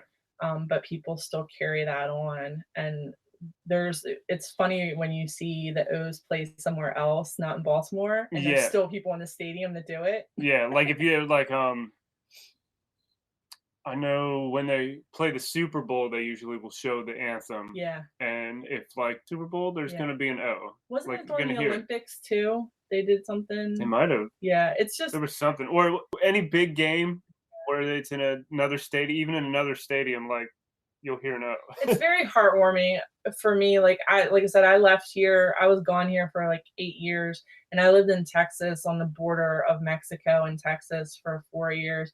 And I was working in a dining room, and I was in the back, and I heard these ladies talking in the gift shop, and I could hear them talking, and I was like, oh man, that is mother's tongue there. And I went up to the front, and I was like, I'm sorry. I was like, I don't want to interrupt you, but are you from Baltimore? And the lady was like, oh my God. And I was like, are you from Essex? And she goes, no shit, hon, I live down by Benji's. And it was like, I just wanted to hug this woman. Like because I missed home so much. Yeah. And, she sounded like an angel singing to me, but and because my like hearing the Baltimore sort of accent, it is very rudimentary, my understanding of it. So the only time I thought that people had a real Baltimore accent is when I heard the O. And I'm like, oh, they must be from Baltimore because the O. But it's like, even as you were saying, Amy, like OT, because I feel like I have a very neutral Australian accent. And OT says all the time that when I'm really angry or excited, which are kind of the only moods I have in his direction, that's where my Australian, like, we call it bogan. Like, I've heard of bogan. Yeah. Like that's where my bogan accent, like, really comes out when I'm really happy or when I'm really angry. Well, give us some. Let's hear it. Do you want to sample your Australian accent? Go for it. Oh, mate, how you going? I'm so excited for this podcast episode. We got Why I'm Single over here. So we're going to have a ripper of a time. No shit, hon. I've been watching Wentworth. I understand everything you said. I think all of the pussies dried and all of the dicks retracted just now. There's everywhere. If you were to pull the dash cam off of my car, it would probably be hilarity. John makes fun of me nonstop because I'm like, just today we're running errands and this woman's waiting to turn right. And I'm like, come on, grow some balls. You got to move out there. And they're not going to write an invitation. But like the English language is just so fun. Like, why would you speak so plainly? I don't get it. I have no idea. I mean, if I'm trying to convey what I really feel, it's going to come out thick and heavy. Mm-hmm. So, story to me, it's everything. I love this city. I hate this city. Yeah. And there's so much in it that, we haven't even gone into. But in lieu of that, we have really bolstered up the conversation, in reality and, how Baltimore is. And, because it's quite a small population, isn't it? In reference to the rest of America, right? Yeah, we're not exactly a huge city. That's why our murder rate looks so high, is because it's per capita. Mm-hmm. We're not as big as other cities. We're not as big as New York. No, not nearly. Like we are maybe the 20th, like in generally about the 20th largest city in America. Yeah. Yeah, but it's so it's so distinctively Baltimore, right? And, you know, for, you know, Amy, you mentioned this earlier in the episode where, you know, there's so much bad shit going on, but everyone just comes together and there's like a sense of community. And that's such a strong foundation because no matter which crooked cop or corrupt politician is going to come along, at the end of the day, you guys have. Yeah. And we have a strong history. Like you can drive down a lot of the unfortunately a lot of the homes that you see in the show were once these beautiful Mm, marble step row homes, and the women would go out and scrub them literally on their hands and knees. Like they would have a scrub day where everybody was out scrubbing the steps. There's painted screens, there's big chunks of the city that are still trying to hold on to that, and then there's areas that unfortunately have been forgotten by the wayside. I mean, we have parts of the city that weren't rebuilt after the Martin Luther King riots in '68 that are still destroyed. So that's why it's heartbreaking when we have things like 2015 where we're on the national news. I have my coworkers were actually in Paris, and at the time that they're watching the news in this cafe in Paris, they see a trash can be thrown through a front window of our office building. Oh wow. And that's the time that I turned on the news. Like I was literally watching The Wire, and I was house sitting for friends down the street, and they were in Pennsylvania, which is just north of us. And they said, how are things? And I was like, fine. And they were like, no, turn on the news. And they said, we can't get on 95. We can't come home. Oh. And so I turn on the news, and as soon as I turn on the news, I see somebody throwing a trash can through the front window of our office building. So I was like, okay, cool. It's the community's there though. We were still here after all that, and we'll still be here well past all of this, I'm sure. So. And that's one of the things I wanted to just know a bit more about. Because in the series, they talk a lot about the vacants. I don't know if that's derogatory, but they say it in The Wire. They refer to it as the vacants. And then you also have Wallace's character, with all of those kids living in those vacants as well. It becomes a big plot device later on in the series with Chris and Snoop and Marlowe's crew utilizing the vacants. So is that something that's grounded in reality as well? Oh, yeah. Just my route. Like I live 7 miles from my office. So I drive through some parts of the city that maybe my coworkers won't drive through. And I'm okay with it because I'm like, whatever. There's large sections where you'll see a demolition sign on the front, which is actually a good sign. I think, in my opinion, that they're actually demolishing some of these because they need to. They're beyond repair. They're big buildings that are beyond being lived in. You're going to have to destroy it to build it back up. And there are whole streets, there's whole neighborhoods where nobody, or maybe one person, is living in squalor. We just did a clinic a couple weeks ago in a neighborhood called Park Heights, and I live in a community where people are like, these people don't put out their recycling and these people don't do this, and I'm like, and I tell my friend, I'm like, I want to show them pictures of Park Heights and be like, look at this neighborhood, which is known for Preakness, which is where our racetrack is. And the problem is all the money goes into the racetrack, but it doesn't go into the community. So you have people, there will be like 4 boarded up houses and then one person living in a house in the middle, and they're not getting everything that they need, or that they're struggling just to live there. And it's sad, and it's a thing. And when people have the attitude like I talked about earlier, it's called grow up and get a job and get a life, and it's not that easy for everybody. It's not always accessible. So just to go back, how did they become vacants, and why were there so many of them? Sorry, this is just for my understanding. So there was a mass exodus of the city at one point. Not literally, but a lot of people left Baltimore and moved further north. There were just people leaving in general. If somebody dies, okay, so for instance, if you have a property in Baltimore City and you don't pay your taxes, you don't pay your water bill, or you accrue fines for not cutting your grass or anything along those lines, those fines build up and that lien is placed against the property. So grandma didn't cut her grass for 2 years, bunch of liens, she dies. The family now inherits this property that's not really worth anything, and it has a bunch of liens on it. So in order to do anything with it, all of those liens would need to be cleared.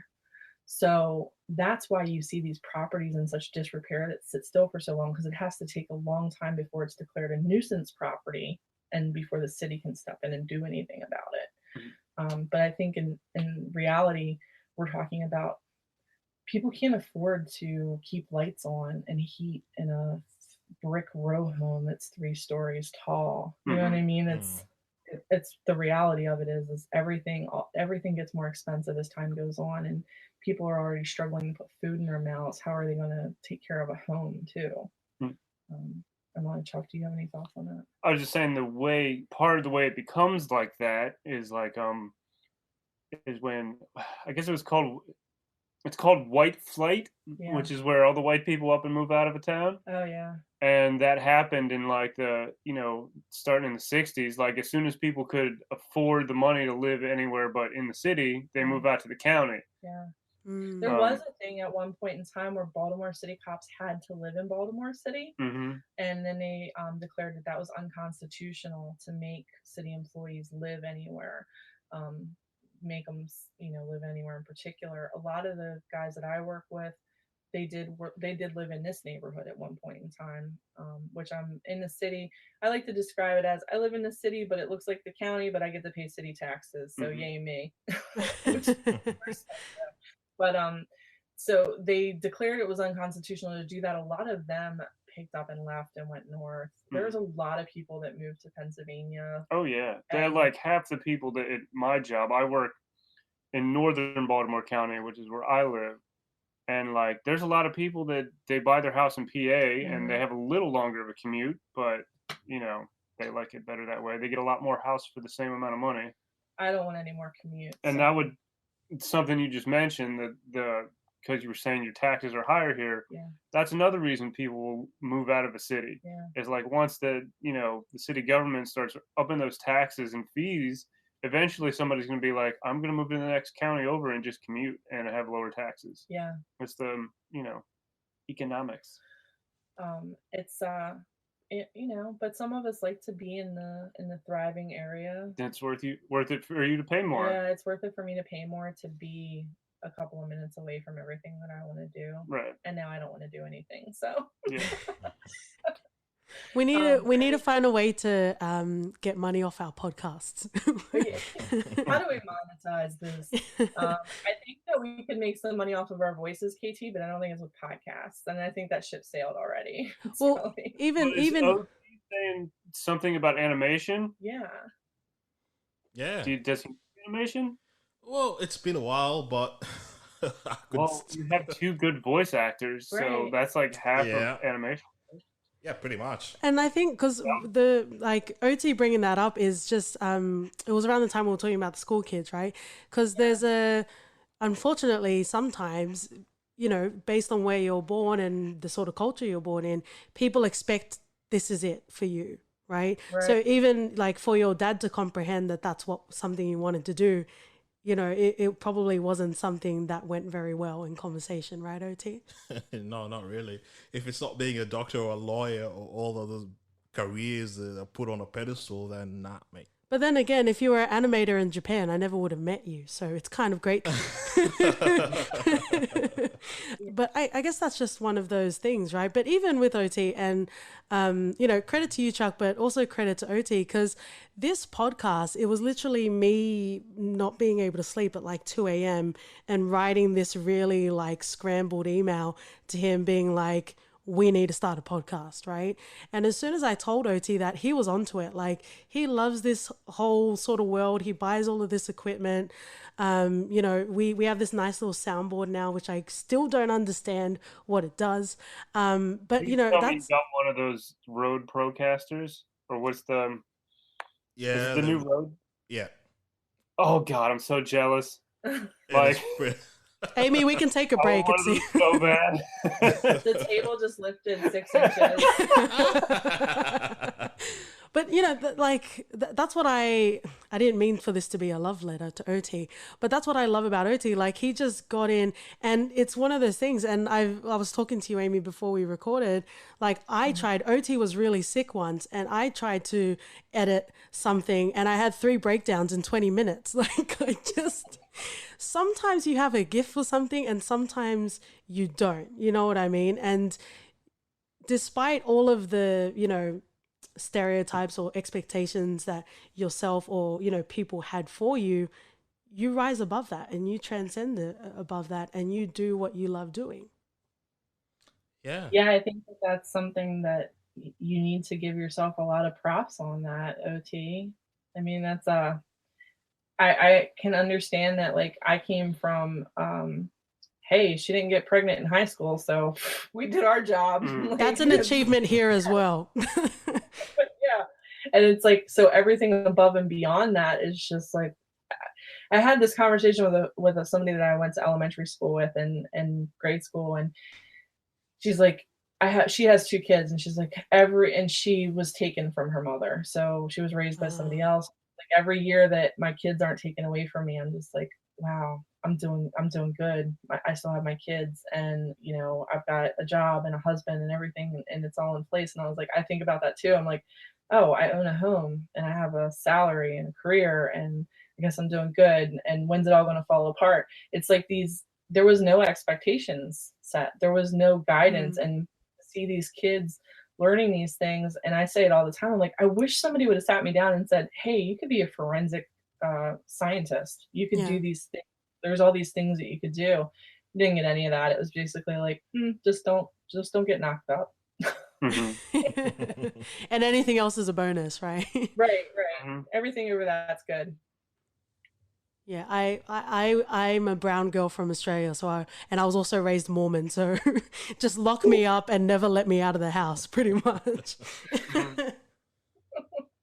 Yeah, they're actually taking away. I mean, you say brown girl from Australia, and I know that there's the indigenous, the outlook against indigenous people, and they're actually taking Columbus Day here. They ruled that this is the last year for it. So Monday would be Columbus Day, but I think from now on it's going to be Indigenous People Day.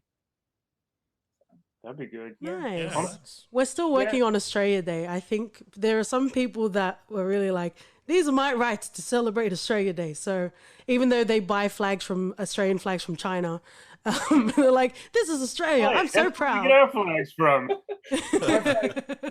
The greatest flags ever. Yeah. I just want to go to the flag manufacturing plant in China that makes the rebel flags, the Confederate flags, because that's just irony. And as a Polynesian, I do not care for their tiki torches. We don't care for tiki torches now either, because they were ruined by white supremacists. Yeah, they were actually pretty sweet before then to have in your backyard when you're having a barbecue. Have a little tropical oasis, yes. Yeah, and then those dickheads went and ruined it for everybody. Yeah. Oh God, I just want you to know that I'm sitting here in a T-shirt that says Trump versus Baltimore. Oh, really? Well, Trump had his own little side story with Baltimore as well, right? Yeah, he doesn't like us very much. But the funny thing about that is he goes and says that he doesn't like Cummings, and Elijah Cummings, he wanted to personally attack him, and he says, that we live in rat and rodent infestation, but his son-in-law has 2 slums that I know of with lots of code violations. One's right down the street. I'm like, I guess you would know about rat and rodent infestation when it's in your family. He did inspire a lot of people to come volunteer their time to help clean up some neighborhoods. Yeah. So I guess that's a win. Yeah, we're having a mayoral cleanup on the 26th, 27th, one of those days, the end of the month. So again, the community, they come together and they do some, I say all the time that I'm driven by spite and hate, and I will do a lot of things just to be spiteful. And if that means coming together with other people, I'll do it. And that's what I love about why I'm single, and also No Pics After Midnight, because there's so much community. It's not just we're here doing our own thing. It's like, no, we're part of a community and we want to help. We want to, this is ours. Yeah, we don't know any strangers, I think is the funny thing. We're like, hey, shit, come here, talk to me. I'll talk to you. Yeah, there's you just are. Like there's no way that you can be. You just are. Thank you. Thank you. You're welcome. Well, My mixtape is dropping next summer. my SoundCloud name is Hot Paste Amy. I saw that. Thanks to Chuck, right? Yeah. Me and Little Half and Half are going to do an album together. Mm-hmm. Oh, that's going to be a good time, definitely. What else do we need to cover? This has just been a big old love letter to each other. I know, right? It's disgusting. People are like, gross. There's like a lot of pressure on social media. People were like, you better put some respect on The Wire. And I'm like, why would you think I wouldn't? Like, I didn't even know what power is there, was. Like, is there any other position other than the Wire's awesome? Like, is there anybody who doesn't think that? Like, I wish somebody would say that. I'd come. I would, yeah, actually, please let us know. If you want to do it secretly, it's hello@fyrpodcast.com. But, you know, put your big boy pants on and tweet us for your ref pod. Correct. If you come for the king, you best not miss. Right? Mm-hmm. And one of the funny thing is, because recently on Twitter, people were talking about how the power is as good as The Wire. And Amy's like, I don't know what the fuck power is. I don't want to know what power is. Like, The Wire is the best. I was gonna say the only difference between them is that like I know what The Wire is, because I don't know what the power. I've never heard of it before. Like today, it was a show created by 50 Cent, and it's a good show. Remember, guys, we're gonna have an episode coming out in a few weeks, but it's just not The Wire. OT, personally, would you even allow another show in the same conversation as The Wire? If we're gonna talk about comparing a show to The Wire, let's do it. I will say that Treme was short-lived, but I thoroughly enjoyed every episode. With Bunk, right? Yeah, Bunk. Lester was in it. Cool, Lester Smooth. There's an Easter egg in The Wire versus Treme where they tell the same joke, but they change it. Do you know what? Did you watch Treme? No. No, neither did I. There's a joke that Bunk or McNulty says. He goes, do you know what the hardest part about being a police is in Baltimore? And he goes, no, what is it? He goes, trying to convince your wife that she needs to take antibiotics for your urinary tract infection. Yeah. And then they say it again in Treme, but Bunk says, you know the hardest part about being a jazz musician in New Orleans. So yeah, that show was really good too, and it's the same writer. It's the same. It's a lot. You know, HBO really likes to recycle people. I think there's another show with McNulty called, was it Forbidden? Or I mean, why pay people all this money just to fuck it up when they know they have somebody that can do it right the first time? But are they indentured servants? Like, are they no, they get paid. Else? They could go somewhere else if they wanted, but HBO's good to work with because they don't fuck with their writers. Yeah. I think HBO, like, if I had to choose like a network, streaming service is something different, right? But if I had to choose a network, I would probably, and I could only watch that network, it would be HBO, hands down. Yeah, probably. It's got Deadwood there as well. Like, I have a subscription to the HBO Go, but I don't have any of the other shows. Like, if it's good enough to get out of that network, I'll find it. But like, I don't know. That's what I was saying earlier about Power. Is like, I don't have cable, I don't have network TV, so you have to tell me about a show before I know to watch it. Like, which is why I didn't know about it. Right. Nobody told me about it because they're like, don't come. They don't have that shit. HBO has proven track record of consistency. Yeah. And I'm gonna continue this love letter to you, Amy, because I know you listen to episodes even though you haven't watched something just to hear us talk about it. Yeah. And yeah, so, you know, sometimes we'll be talking about like foreign shows or, you know, shows that sometimes people don't watch. But, you know, other times we'll be talking about Titanic and how titties, real ass titties, just don't sit right. Real ass titties don't do that. Yes. So you never know. It's a mixed bag at Are we talking about the same Titanic? Yeah, because Rose, like, he's drawing Rose like the French, like his French drumming women. like a French woman. Yeah, and like real titties move. Like Yeah. Leo's Unless- Leo's oh, yeah, the real ones, yeah. Leo's hand and the sketch pad and the pencil was strategically where her right titty should have been, because it would have been a sludge mountain, like just like falling onto the couch.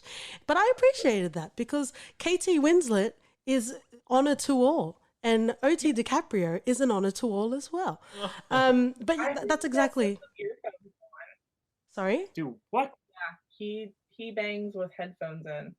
Is he listening to music or trying not to hear what else is going on? I think he like just wants to drown out the other person. Oh, he's pretending she's somebody else. I don't know what's going on there. I think Oh. fame has gotten to him. Who knows? Sorry. Like, if That that's is- what he does, like, what does Jim Carrey do in bed? Because he's like this whole other level of like might be crazy now. Oh man. Yeah, he seems like he's always on the verge of, like, in the next few Did you sentences. what's that fucking show that with the puppets? I don't know, but I love puppets, especially now that I've been doing a lot of TikTok. It's like, really dark. It's good. which puppets? It's like he has like a children's show with these puppets. And I think that we left off with we're waiting for the next season to come up. No, I'm trying to think of. There was a show that I watched on Netflix that has the guy from Law and Order in it, and it's like this, like it's his daughter's imaginary friend who's kind of like a flying unicorn. Stabler. What's his name? Maloney. His name's something Chris Maloney. Maloney. Chris Maloney, yeah. He was also in Oz, which is like one of the original HBO So awesome good. shows. Like before there was. Keebler? No. Michael was in that from Lost. Oh yeah. Yeah. There's a lot of people that in that. Oh God, I'm glad you said that, and we came around to this because the one kid from The Wire was also a kid in Oz. It's Randy? Oh no, I can't remember his name. This is why we get 1-star reviews. Yeah. Well, this one's on their podcast, so we won't. I'm sorry, but the Jim Carrey show about the puppets is called Kidding, and it's really dark. It's really good. It's Also, on Showtime. Carver is in Oz as well. Oh. Who? Yeah. Carver. Carver. Ellis Carver?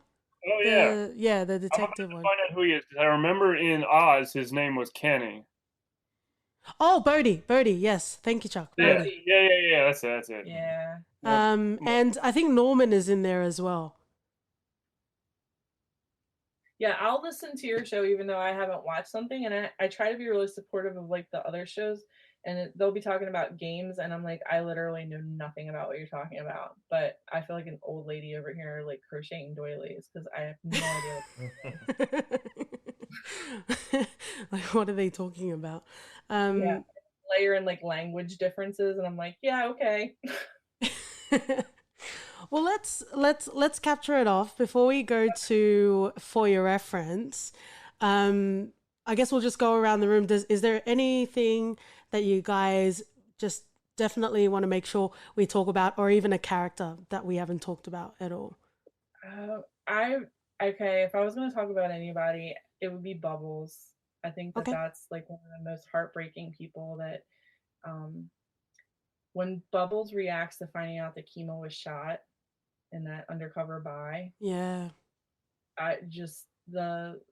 He's a phenomenal actor, and having known people that struggle with addiction issues, it's really easy from a bird's eye view to, paint it with a broad brush and say they're a junkie, but there's so much more to it. And there's it's really, I mean, it's not just our city, it's the entire country is being affected by the opioid epidemic, and it's a really sad thing to see, but to watch his character come full term, full cycle and flourish, and I think he did an amazing job. I love Bubbles. I love the scam that they pull where he falls in front of the truck and they steal the copper off the back of the truck because and the colostomy bag, no thanks.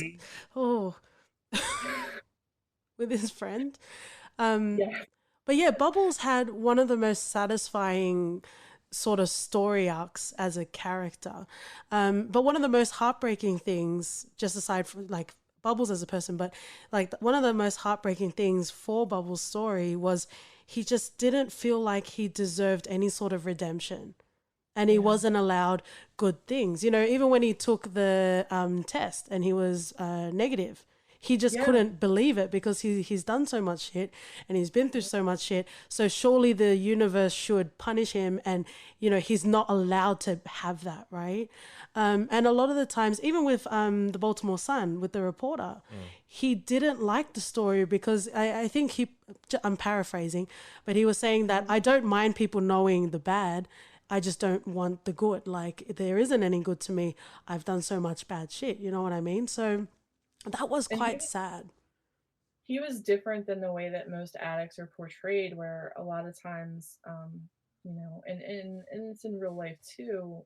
I've had people tell me this. They're like, I know that the bad thing that I'm about to do is going to have a lasting long-term effect, but that momentary high, it's worth it for me right then and there.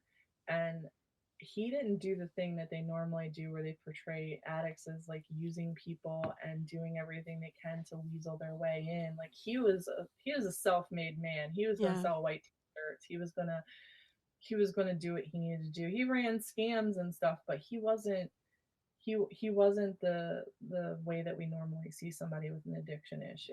And I think that I don't know if that was missed on a lot of people, but I felt it. Like I saw it. And even when we see him in the first sort of instances where he's an informant and he does the hat thing, that was really sweet because he had such a sweet nature about him. And I think, like you know, more facets to, yes, he's going through addiction, but that's not all he is.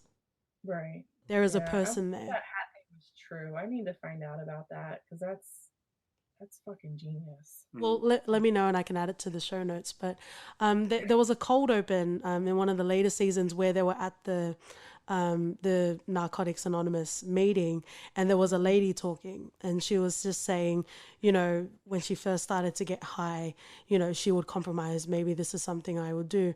And she said, when you start to make a list of all the things that you wouldn't do, those are the things that you will do. And I would say that one of the things that I said to John, and I was like, my people weren't really reputable. I was like, I would say the closest to my people is that lady. As far as like the rest of the demographic of Baltimore. And I know we've talked about it before on our show, but I live across the street from a recovery house. And unfortunately, these ladies, they go through a rough time. And you know, when I tell other people about it, they're like, oh God, I can't believe you have to deal with that, and et cetera, and et cetera. And I'm like, they're women. Like, they're women that are trying to find their way back into a real life. And, you know, who the fuck am I? Like, I could have been there too. Yeah, they're also people. Yeah, they're people. Yeah, like, once again, you don't have to be a dick about it. Yeah, like, don't be a dick. Like, it's not you. It's not your choice. Yeah, I think that it's like, again, it's really easy to paint with a broad brush. It's called be a human and have some empathy. It's missing on a lot of people. When it inconveniences people, they find a way to not care. Yeah. So, and I think it was later on in the series there was like a town hall like community meeting and people were talking about, I don't want this near my doorstep. And I think it was Bunny. He's like, where are they supposed to go? Can I tell you, like, I gave when that was a very good point in that meeting. There was a neighborhood meeting that Bunny took Carcetti to. And the lady's standing up and she's asking questions, and I can't remember what she's asking questions about, but he tries to like talk over top of her, and she goes, oh, I'm so sorry, baby, but I wasn't done. And I was like, I love this woman because that is a true Baltimore citizen right there. That I don't think she was an actor or an actress. I think they just pulled her off the street and said, do you want to come into this neighborhood meeting? Chuck, is there anything else you want to go through? No, not really. I'll just wait and listen for another point in the podcast to interject and take us off the rails. It's like a murder on the reference single express. You're welcome. It's straight off the dome. We don't practice this, guys, and we sadly don't get paid either. But you can make that change. It's $1 a day to save a KT. For 50 cents a day, you could feed a fake Odie. Right? So, just your personal thoughts on how Barney introduced Amsterdam. Yeah. What do you think about that? So essentially, he saw a problem, many Yeah. problems in the city. And whether he was right or wrong, he wanted to try something different. Being from Baltimore and, you know, experiencing some of that came out of the show, how did you guys feel about it? Was it too? Because even trying to look it up, I was trying to see if Amsterdam actually happened, and then people were just saying about, oh, this was so ridiculous, and you know, it made The Wire so stupid, and all this sort of Really? stuff. Maybe they weren't from Baltimore. Maybe they were just watching it and saying this is ridiculous. But just knowing the problems that exist within Baltimore, whether it should happen in reality or not, what did you guys think about the idea? Because they talk about, you know, one day a guy put a bottle of beer in a paper bag and that solved the problem. And this was kind of a metaphorical sense of a paper bag as Amsterdam. What did you guys think about that? I had the same conversation. I said to John, I was like, do you think that Amsterdam really happened? And he's like, oh, I'm sure we would have heard about it. But I think, and I'll probably catch some shit for this, I think that it happens daily. I think that it's an ongoing thing, that there's kind of a blind eye. So I have a colleague, he told me about one time he was undercover. He's got, you know, these out of state plates on the car, and he picks up a prostitute, sex worker, and he goes around the block. He does the, you know, she propositions him. He accepts. Now he's charging her, and he goes to court. And the judge goes, you know, what's the charge? And he's like, well, we picked her up for prostitution. And he goes, well, you went out looking for a hooker, you found a hooker, and Yeah. set her free.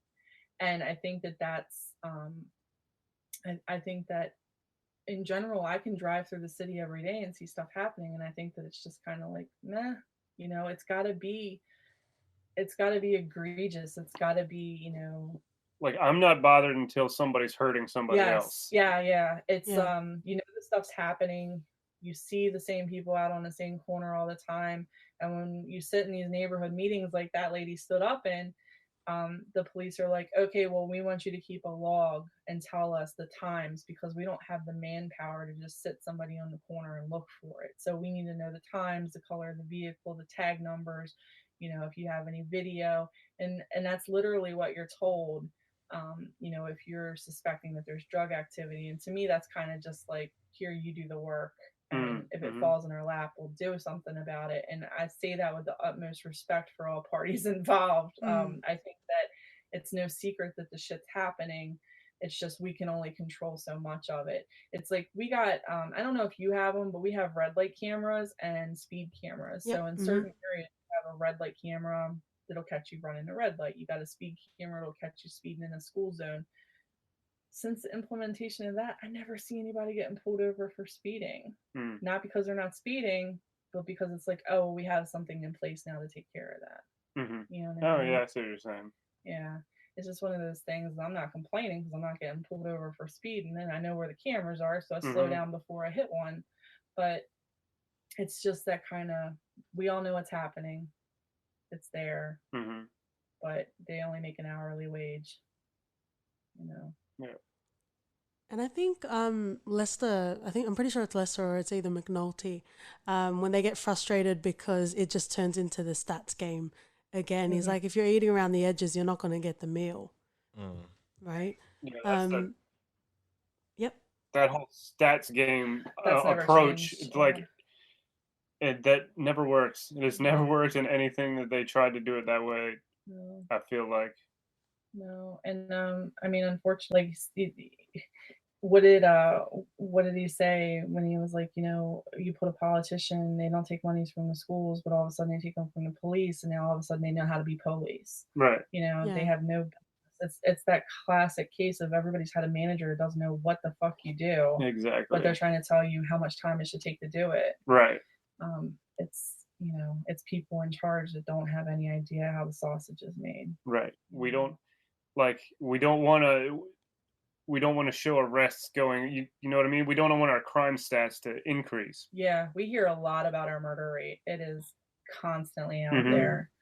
And it's like, you have to stop and remember, this is a per capita thing. And And they said it a couple of times, no more white people dying, that the Army National Guard wouldn't be dropping in. It's because they're looking at it and they're saying, well, these are people that are playing the game. Yeah. Are part of their collateral. They're part of what happens. I had my mentor that's with the retired colonel. He would say, you play stupid games, you win stupid prizes. And that always stuck with me. Like my mom always said, you're known for the company you keep. And that's the same mentality. If you're doing stupid shit's going to happen. And that's kind of what you expect. So I just love it. It's like you guys have a phrase for every emotion, and you also have a phrase for every person as well. And it's not to say that like other places in America don't, but I think it's like, even OT and I, we watch a lot of stuff that's like based in like LA and like New York and stuff. But it's nice even just naturally just having this conversation to hear that, to hear everything that's there. And it's not just Baltimore that experiences it. If you have an environment that's rife for corruption, and that's pretty much everywhere, it's like it's hard to find the higher you go up people that are clean and free from, any sort of political ties, or, someone that is bought and speaks on behalf of someone else. right.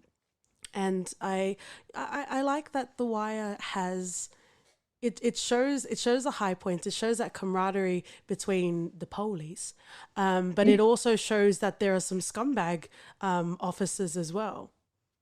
Oh God, that guy Tony in season 5 when he tries to pull that teacher out of the car. That's his name, yes, because we couldn't figure out what his name is, but he was terrible. Yeah. He's an asshole. He's another flavor. He's that fucking guy.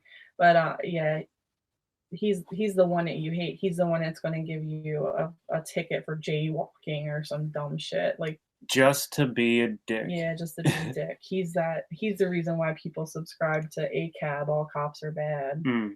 So But it would have been easy, especially with Ed Burns on there, to not do that, right? And to just sanitize it, because there's two different yous, right? And especially with your family, there's the way your family presents itself to the world, which is very sanitized, and then there's how shitty your family is behind closed doors, and right. yeah, and those are the shows that I appreciate, like that show all facets of it and be like, actually, no, we do have that uncle that we never want to talk to again. Um, Right. and it's just one of those things because it gives you more of a rounded picture, whether it's fiction or whether it's reality. It's always good to get all aspects. And I really felt like that's what The Wire gave us and continues to give us. Yeah, I think you really hit the nail on the head there. It was like there was a whole bunch of bad guys on all sides, and there was good guys in the least expected places. I think that it really turns you on your head, and that's reality. I mean, I think that's really what we're in. I think that's a good way to capture it off. We had some very sobering sort of conversations in regards to The Wire and also how it directly correlates to even Baltimore today. But let's not forget this is for your reference. And we talked about squidgy titties and all of the boners, but I think that was just me talking about all of that. But this is the content you subscribed for. So let's finish it off in a segment we call For Your Reference. And you can literally just keep watching The Wire till the end of time, and I will be more than happy with that.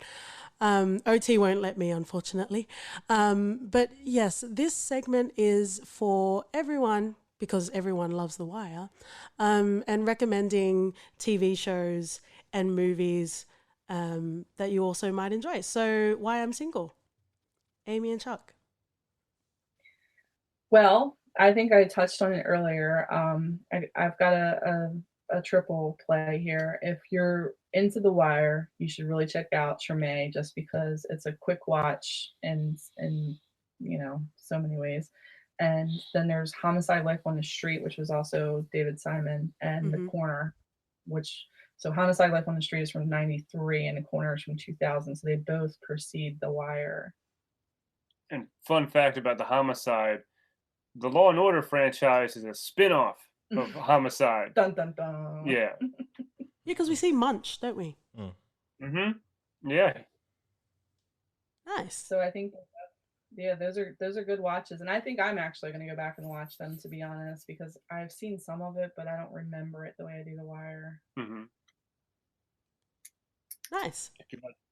HBO shows, like, I think Oz was probably the first show that like I got into and was able to watch just every single episode of Nice. it, and like looking forward to the next season to come out. So what we learned is Chuck likes prison sex. It's about more than just the prison sex. Naughty. I thought that was a great show, and that was like I don't know. I feel like there's a lot of shows that owe like at least something to Oz and HBO, and because that's why we have The Wire and The Breaking Bad and The Sopranos. Like, to me, it seems like Oz was that first show, so check that out. And I just finished watching a show called Designated Survivor on Netflix with Kiefer Sutherland in it. He plays the man who has to be president now. He starts off as the secretary of somebody in the president's cabinet. But when they're having like the State of the Union address, there's always one person from the cabinet who's not there. Because if the Capitol gets blown up, who's going to be in charge of the country now? And now we have Designated Survivor. Wouldn't you be the number one suspect though? Like, if everyone mysteriously died and you're like, oh, I guess I'm president now. Well, no, like he's, they pick somebody, the president or whoever picks somebody out of his cabinet. All right, you're not like it's a to be sure. It's like, he gets picked out on purpose. There's one person set aside, so it's not like he's. Yeah, we got it. I'm trying to explain your question, but not very well. But yeah, if you want to better understand American politics, check out Idiocracy. That's where we're going. Another great show. Nice. So let's get into. Oh, this is one. I'm like looking at all my recent searches on the IMDb app, but if you haven't seen Unbreakable Kimmy Schmidt, it's good. You need to do yourself a favor and watch that. Pinot Noir. It's good. It's good. Great references. Thanks, guys. And I hope that everyone feels like I did justice, and that Chuck did justice for The Wire. And if anybody wants to at me, Wire don't need nobody. Yeah, The Wire's stand on its own. Like, Wire strong, independent. Speak for it. I will say that all this binging The Wire, I've been responding to stuff on my community page like Omar. So there's this thing where people put up these rogue signs, and I keep a box cutter in my car. I was like, I keeps a box cutter in my car. Don't bother me none. Actually, before we close off, there was some phrases that I kept hearing, and I just want to know if it is genuine Baltimore vernacular. I ain't never gonna know how. Is that something? Double negatives are a trademark. Oh yeah, I do that all the time. I ain't got to no way. Yeah. It just sounds better when you say it like that. So this is a quick story, but this is funny. We had this guy. It doesn't never not sound good. Yeah, don't never not sound good. This kid lived at the end of my street, Joshy. I call him a kid, but he was like 18 at the time. And his mom, Mrs. Joshy's mom, because we never learned the poor woman's name. If you called the house and you said, "Is Joshy home?" she'd go, "No, hon, I ain't seen him." So it was like you got 3 no's. Like, no, I ain't seen him. And but it's definitely something that we do. Just everything. And if you guys enjoyed this, then you're most welcome. And maybe if we do this again, we'll need to put it behind a paywall, because that sexy Baltimore we need to pay for that. That was my favorite guy was season 2 when McNulty's on the boat. Yep. And he got that guy was a retired Baltimore City cop, and he goes, "Oh, this ain't bad. Wait till spring's gonna be here in a few months." I love how they like try to bring the real life people into the show. That's great. Yeah. Well, thank you so much, guys. We really appreciate all of the depth, and we even had fun along the way, which is always nice. Yes, thank you for asking us to do it. I had fun rewatching it. It was definitely a good time. And Aaron, if we haven't enraged you enough, thank you for continuing to listen to For Your And Aaron, Reference. man, you know where I live? Okay, so let's capture it off. Where can everyone find you? In a You good can way. find us on In a pleasant way. Instagrams. We're at _y_I'm_single. We're on Twitter at Single Podcast. We're on every place that you can find a podcast, Podchaser, Apple, I don't know, fucking Spotify, all that stuff. And we just talk about love, relationships, lack thereof relationships, and all the crazy shit that happens in life. And Just about any fucking thing. I know that's right. And they also have very good guests. I really enjoy the conversations that you guys have on your show. Well, we're gonna have you two on because we need to hear how he roofied you into coming home with him. with the Kenya's breast milk, yes.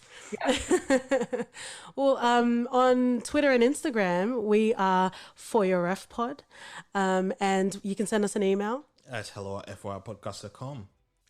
And, you know, if you're feeling kindly enough, if you learnt something today, which isn't rare, but it's always most welcome at For Your Reference, please feel free to leave us an Apple review. 5 stars would be nice. And if you are finishing this off and you've already listened to a few For Your Reference episodes, then head on over to Why I'm Single because they are great. And if you've listened to them before, listen to them again. And we like those 5-star reviews too. If y'all got any more of them, we take some. Yeah, exactly. And thank you so much. And we will see you guys next week. Bye. Bye. Bye.